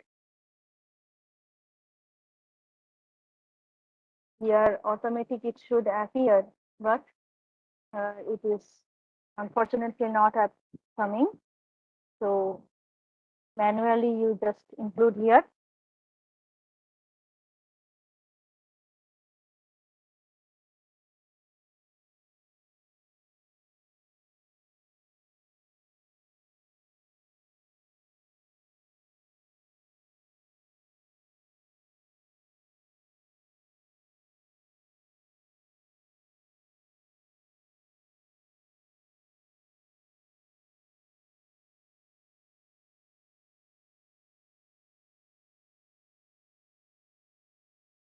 Okay, so still all others are not connected, so it is giving us the errors. Registrations, as in our app.js we have called all those files.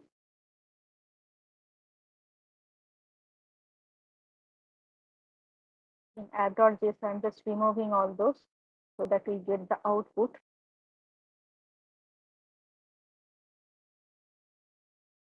Here it is not available, still we have not created.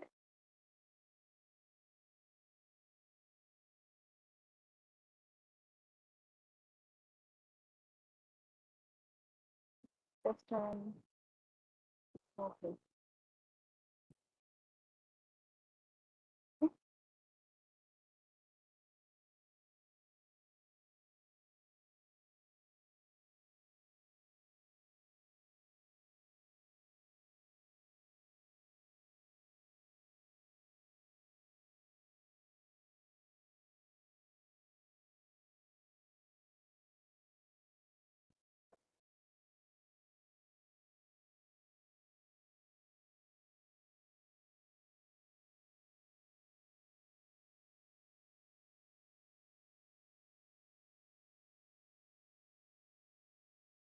I'm waiting for the output to appear.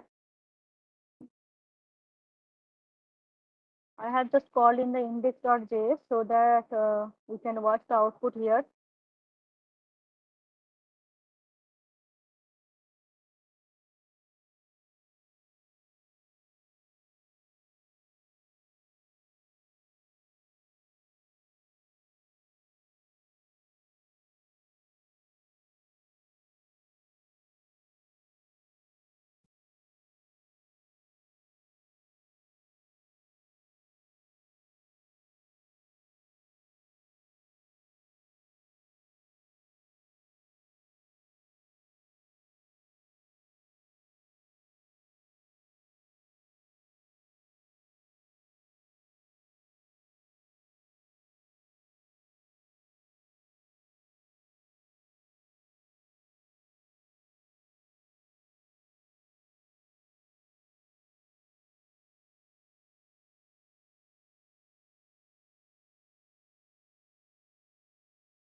Okay.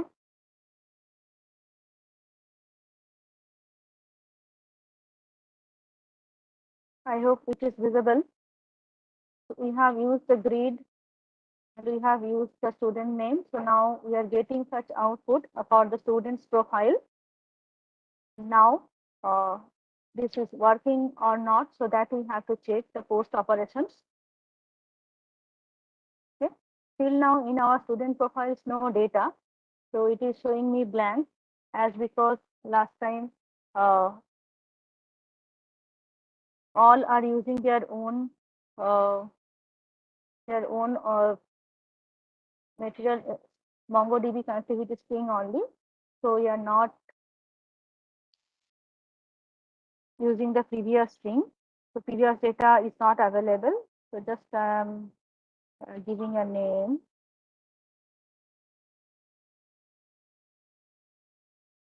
Okay.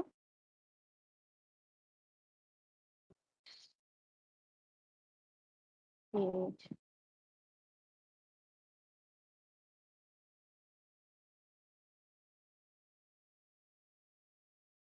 So it is showing me data inserted successfully, and we are getting the data, okay, from the database. Done. So our database is connected and students data is saved properly. And here we have implemented the delete button, update button also. If we want to update any data, I hope it is visible, right? Once I have to check. If we want to update any data, then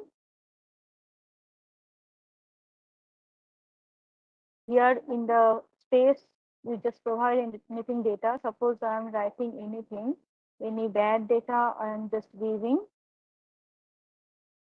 and that data I want to update. Okay, so that data, if I need to update, then here I have to provide a good name. Okay,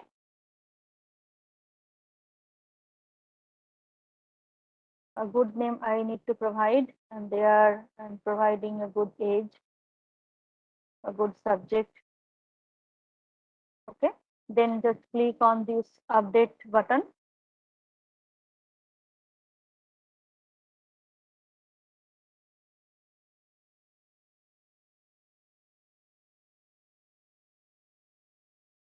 Click on this update button.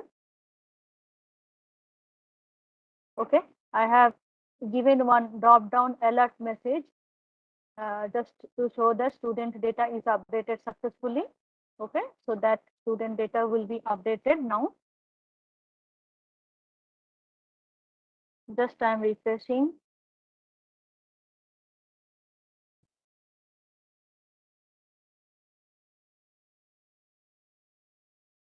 Okay, you can check that the previous data is updated successfully.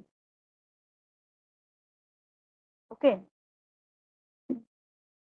So here we have completed the creation of the student profile page.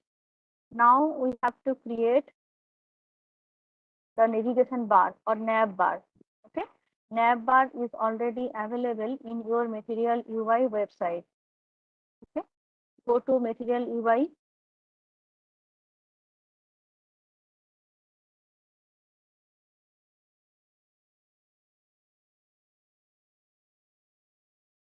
I'm opening MUI. I don't know how much streaming is going on. My record, everything is currently streaming on or not. Okay, okay. If anybody is watching, then please confirm to me.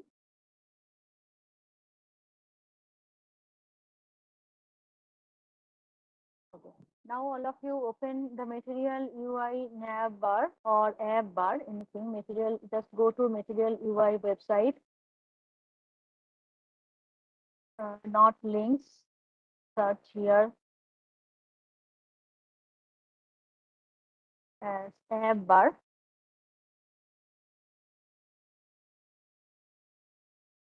Material UI app bar. Here you can check there lot of responsive app bar available. Okay. So from here, anything as per your choice you can take. So we have taken this app bar from Material UI. The show code. Two types of scripting available, JS and TS. Okay. So use the JavaScript code. Copy this code and then create one new component here for the nav bar. Okay. So we have created here app bar design. App bar design still not implemented. So here also, here I am just pasting. Okay. Control A, deleting this, and Control V. Okay.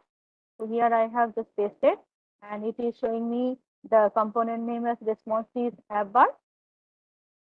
In this app bar, you can use in your React routing with browser router. Okay. Okay. And here we are creating some pages. Name of the pages like student profile. First of all, we need home page. Okay. So first of all, we will create the home page. I hope it is visible to all.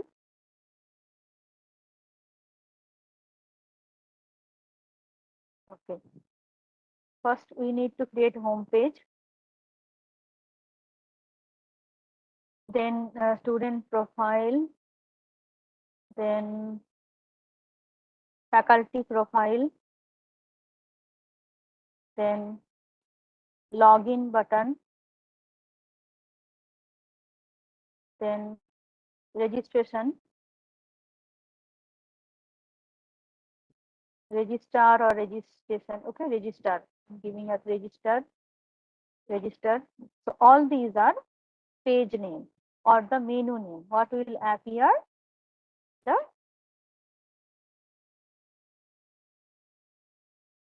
menu bar. Okay. So different pages we have to give. After that, we need to create the link. Okay. To create the link, we need to import the link library or link class from the material from React router DOM. So here import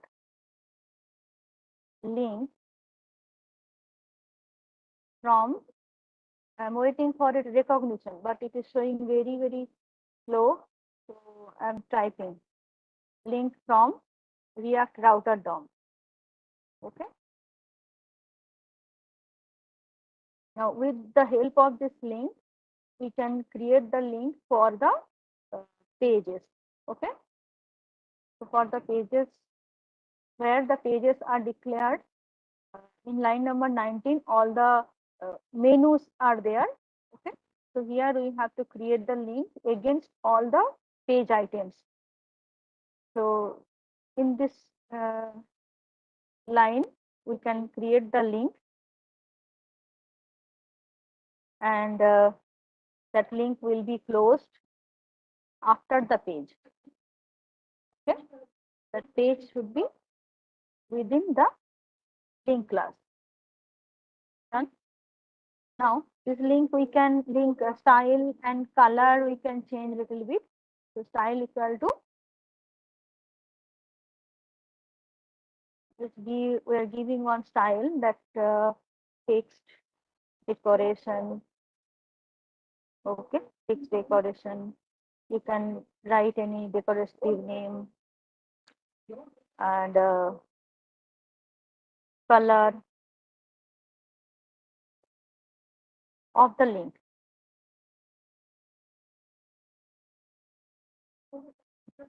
This is not styling, not mandatory.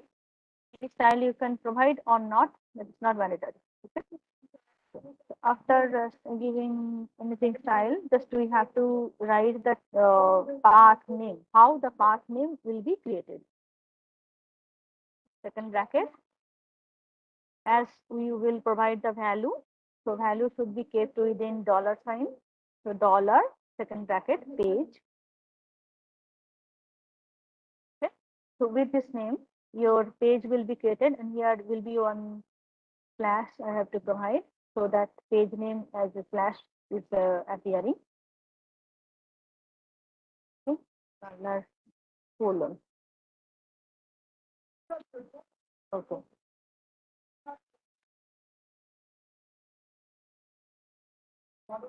Okay. So like that same link we have to create for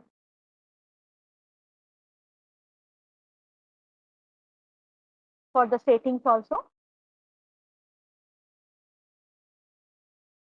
In the settings, account, sign out. Okay, so all these are there. So for that also in line number 126, the same link we need to create. We are creating all the links. Okay. Now our this responsive app bar is ready. Now this app bar we have to use in our app.js just to make it just to check the navigation is happening or not. Okay.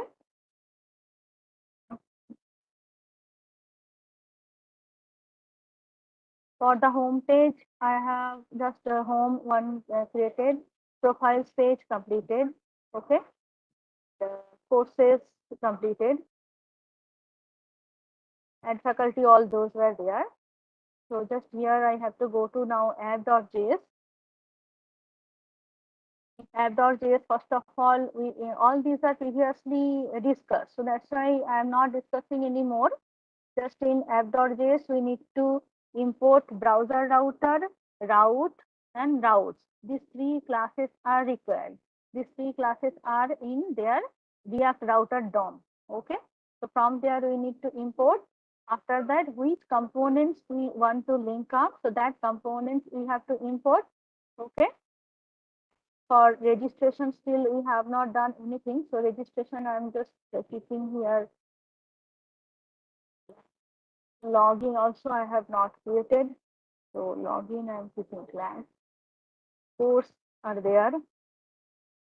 Profile should be there. Okay. Login, home, registration. This I'm keeping as of now I'm keeping as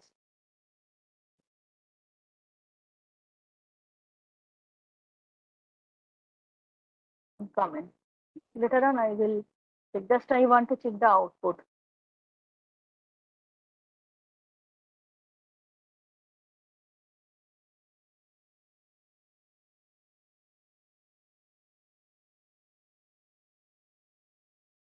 Okay. Now for the faculty, we need to import the faculty.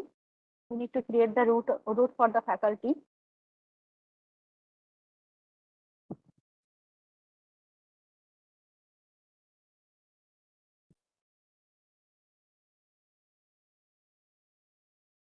Import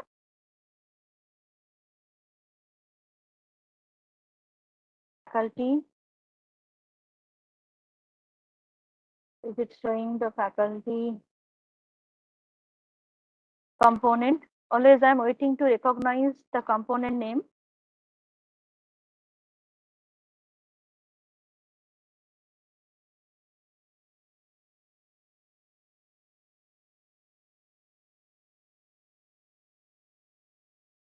Yes, component is there.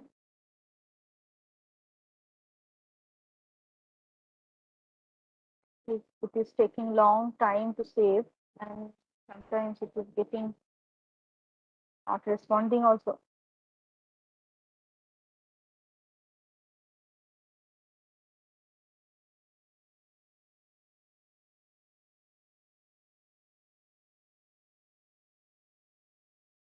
Import faculty.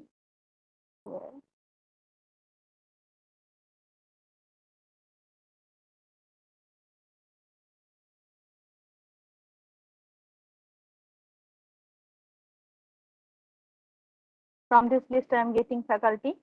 Okay, and all others also we need that add faculty and delete faculty, update faculty. So all I am importing one by one. Import, add faculty. Am I getting? Add is capital.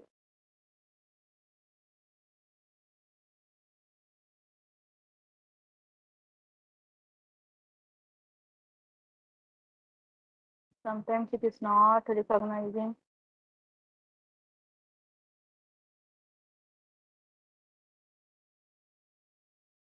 / components / add faculty.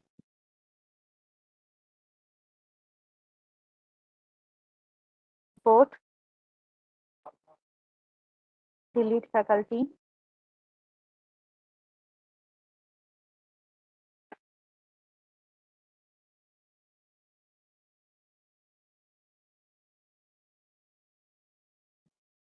Just I'm waiting for its recognition, but it is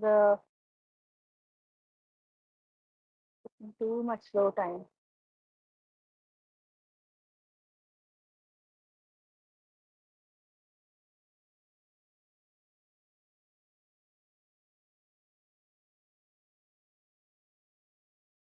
/ components / delete faculty. Okay.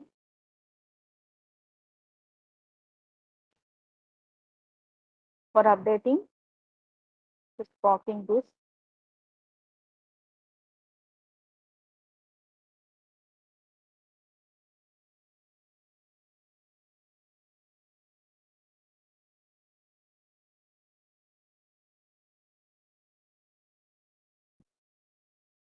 For you, it will come automatically. Okay. Don't wait for automatic appearing. As here it is slow going on, so automatic I cannot show you. Update faculty from components, update faculty.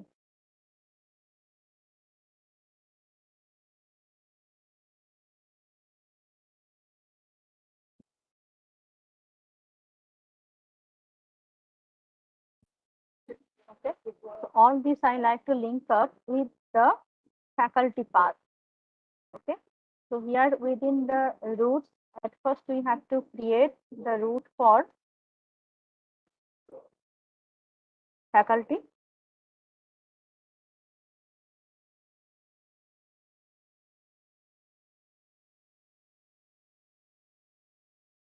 Path name I am giving as which path name you have provided in your uh, navigation bar. Okay, so that same path name you have to provide here. Within single quote, I am giving as the name as faculty, that this is the path name, single quote or double quote, anything. The path name I am giving as the faculty, and with this it will link up with the element faculty. Okay, so this is the component name. So with this component name, we are linking this. No need to use, you can use it as JSX element.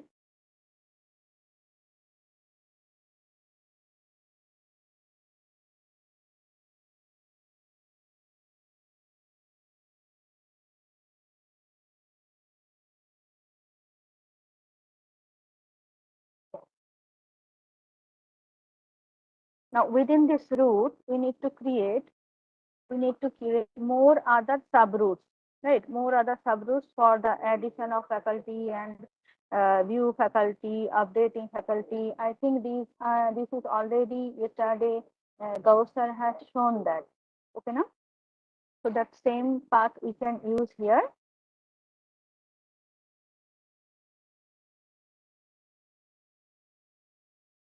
So I'm taking from there.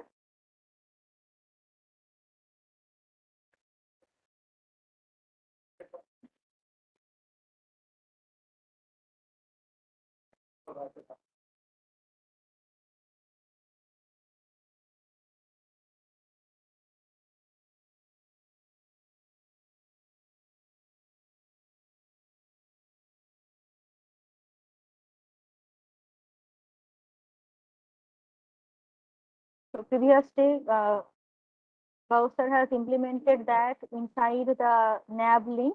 So I'm creating this inside a navigation bar, responsive app bar.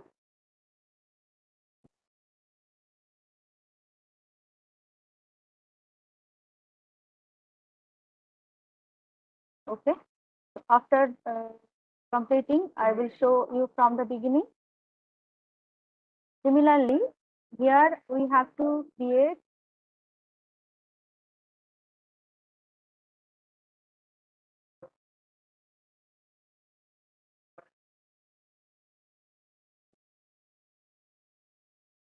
okay. So inside the add faculty uh, element, we have to create one index. After that, need to add more other components like add faculty, view faculty, update faculty, delete faculty. Okay, so this will create the nested routing. Now we have to create the login page and the registration page. Okay, so within the components folder, you can create one page,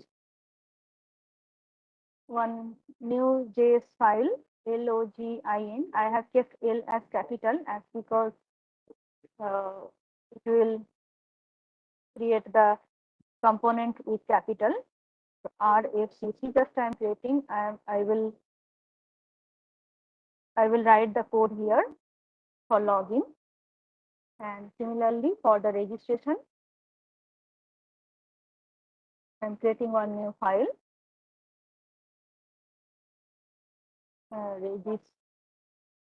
Register. Okay, register.js. Here with RFCE, so that this component will be linked up. Okay, RFCE.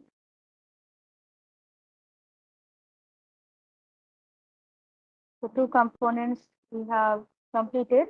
Now these components we have to import in our app.js so that we can link it up.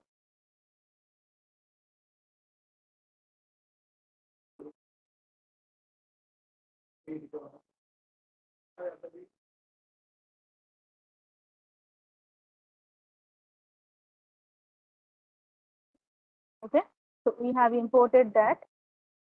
Import login from components login, import courses, import profile, and this is the responsive app bar is that navigation bar, home. Okay, all those we have imported.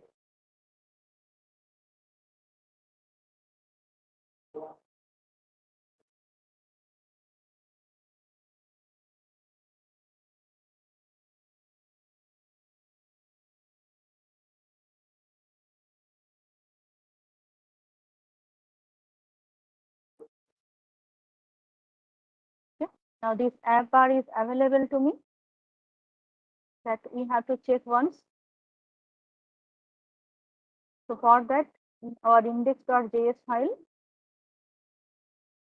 I have called only the profile. So that's why we are having this kind of output. Now we have to link up all these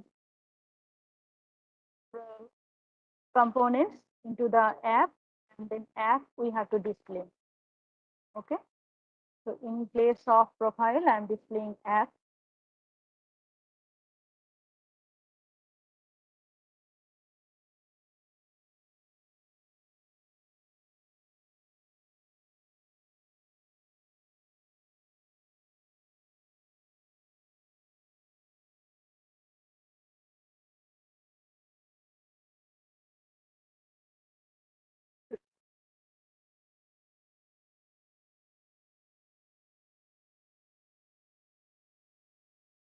So material UI, some components we have used but not, we have imported but they have not used. So for that, sometimes some error may happen,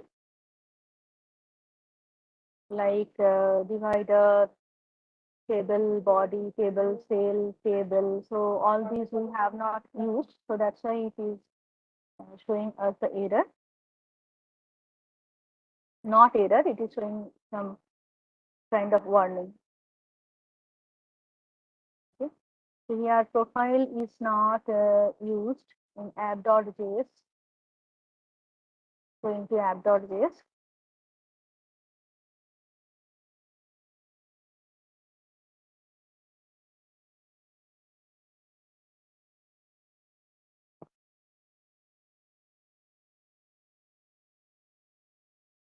Components, profile,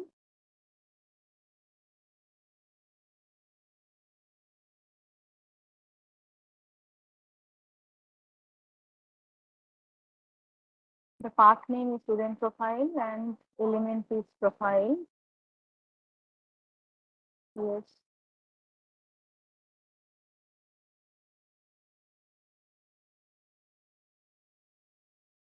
Responsive app bar, we need to call from app bar design. Components slash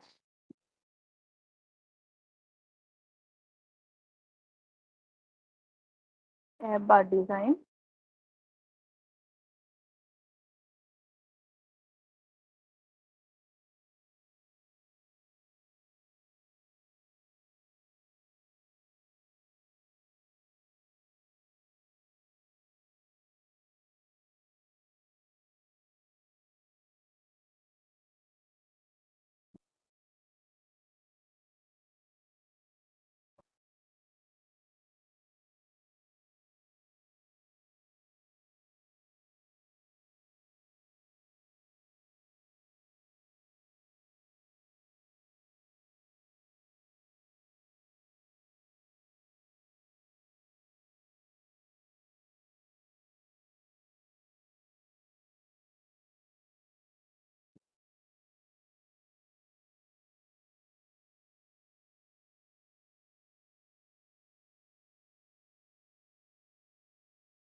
I'm waiting for it to save.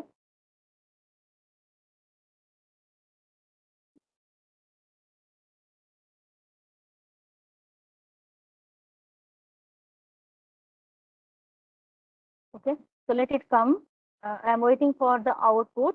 Now we have to create the login page and the registration page. So for login page, we need to create another model. So that model name is user model. And for user model, we need to create the user root also. Okay. So first I am going to create the user model. So inside the server models folder, just now the appear.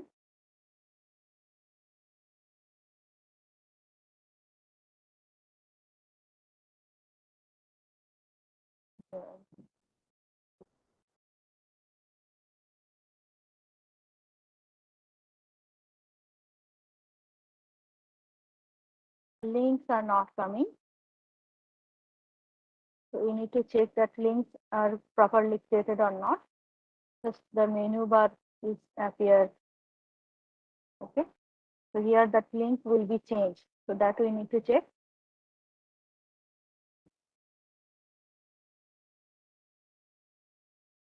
Okay. In meantime, all of you create the user model also. Okay. I will check, then I will check the final output. Okay. Let's complete the task. For the user model, you can create a JS file, users.js. Okay. So according to student profile, we are taking the same type of data. For the users also you can take. So I'm copying this one as already you have done previously. So we can reduce our what? The same type of code we can repeat and we can take. So here the schema name we are giving as user schema.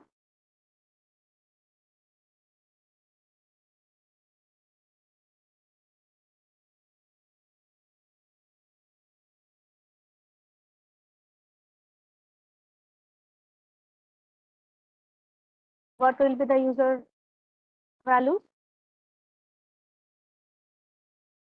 User schema design. A user should have username. The user should have password, email ID, and any ID name you can assign. Okay, like employee ID or anything. So user may have the ID colon, that may be string. Okay, user should have username,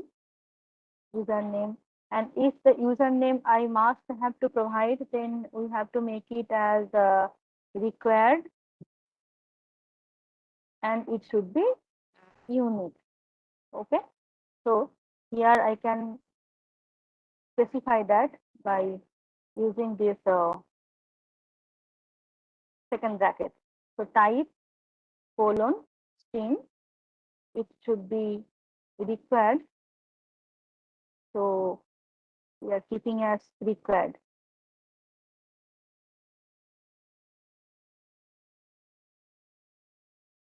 Okay.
My voice is audible. Okay. Okay. Thank you, sir. So now, what we are doing, we are creating the roots for the user model. Okay. We have declared the model in the models folder, users.js file. There we have declared the model. So now we are creating the roots to get the values from the user file. Okay. Router.get function will take the parameter. I am not taking any other parameters, just giving the home path. Okay.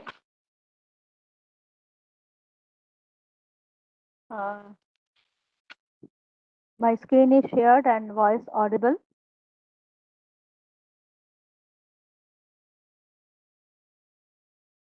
Okay. So here, similarly, we have to use that asynchronous and callback function, req, res is equal to back arrow.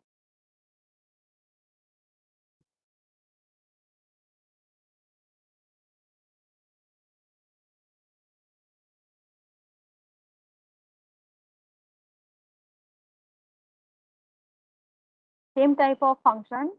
So just you can take from there. So I'm writing one. After that, I will just replicate it. Okay. Console, no. I will give the response. Status response. Status response 500 as error, and JSON function. JSON will take one message.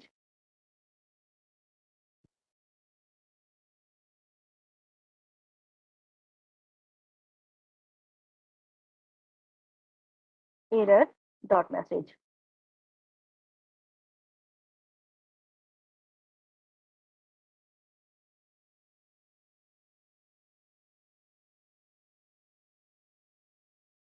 To get all the users, at first we need to create one variable. That variable name I'm creating as user1. Okay. Don't get confused with that, user1. Now it will be called, it should be called with await. Model name is users dot. To fetch all the data, we need the find function.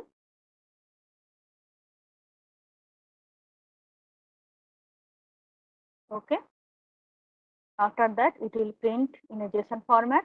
So response.json users. Okay. Get function completed. Now post function. Post means to registration. Okay. The registration function will be post function. So post function we can mention as register.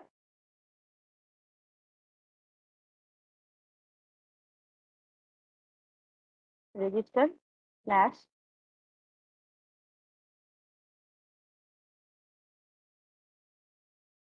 It will again take these parameters. Copying from here.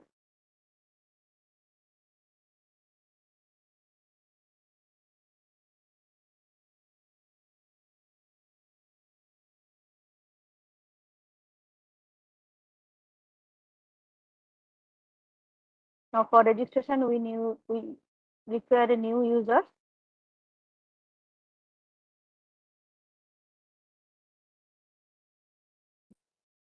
New users will be created by body. So here we have to use the function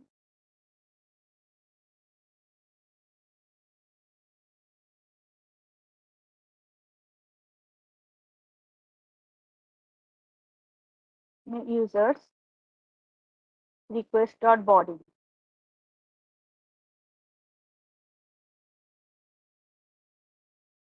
Now this user we have to save.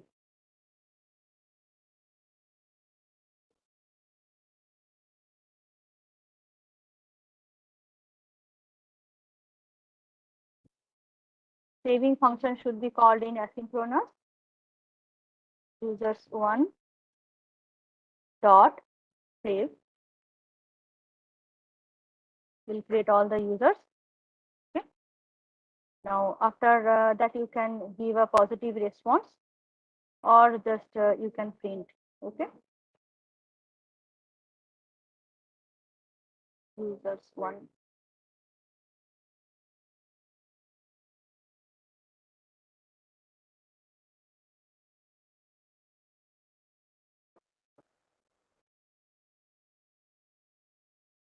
Okay. Similarly, we can create a route for the login. Router.post route will be for login. Okay. Same path I'm giving here.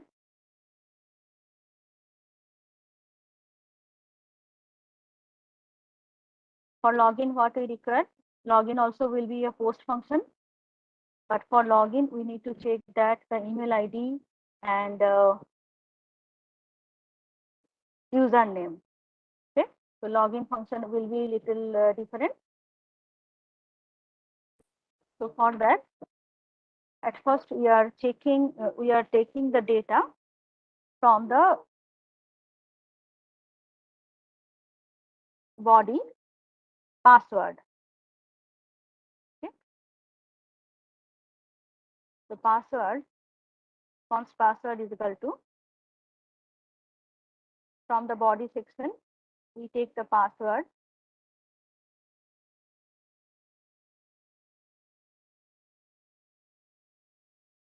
Then we create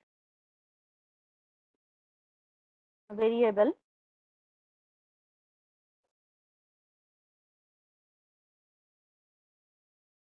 which await. Our model name is users. Function we will use as find1.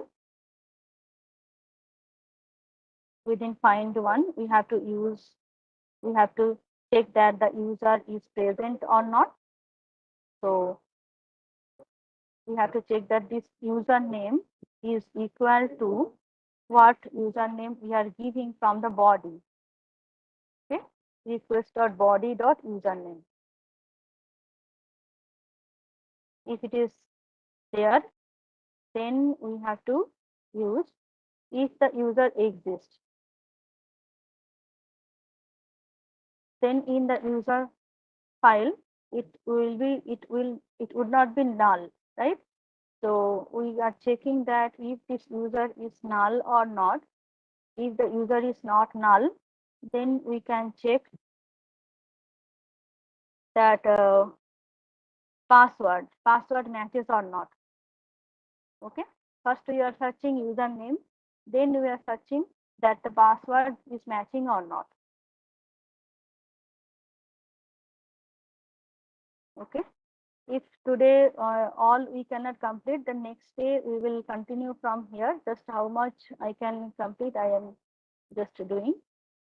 User.password triple equal to. Okay, triple equal to operator will check the password is matching or not. So if the password is matching, then we will return one status.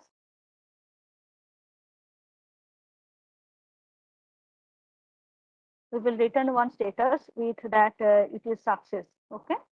So response, we can send one in a JSON format. I am creating one variable success colon true. Okay. If the password matches, then it will send one success with true value. Okay. If not, then what will happen? Then we can send a status with another status we can send.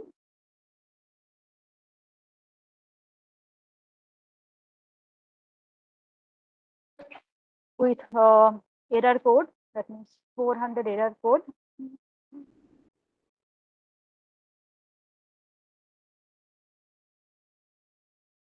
400 error code, okay, dot JSON file or JSON success colon false. Okay, we are creating another different another variable with success 1 or success 2. Okay, so just I have completed the login. After that, next day we will create the registration page, front end page, and the login front end page. Okay, so from there we can show that it is connecting or not.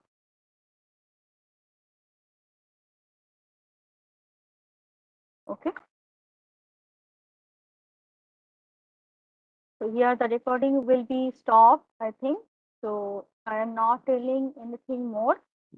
Just I am showing that how it is going on. This if bracket close.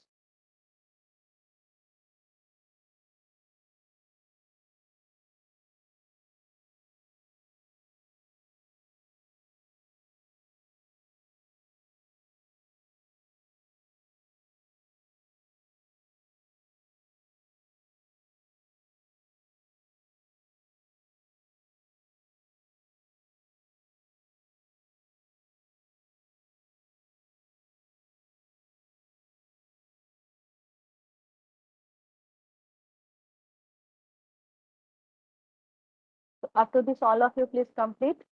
Then we can save our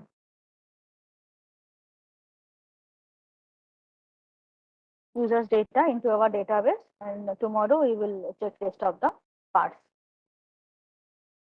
Okay. Thank you everyone.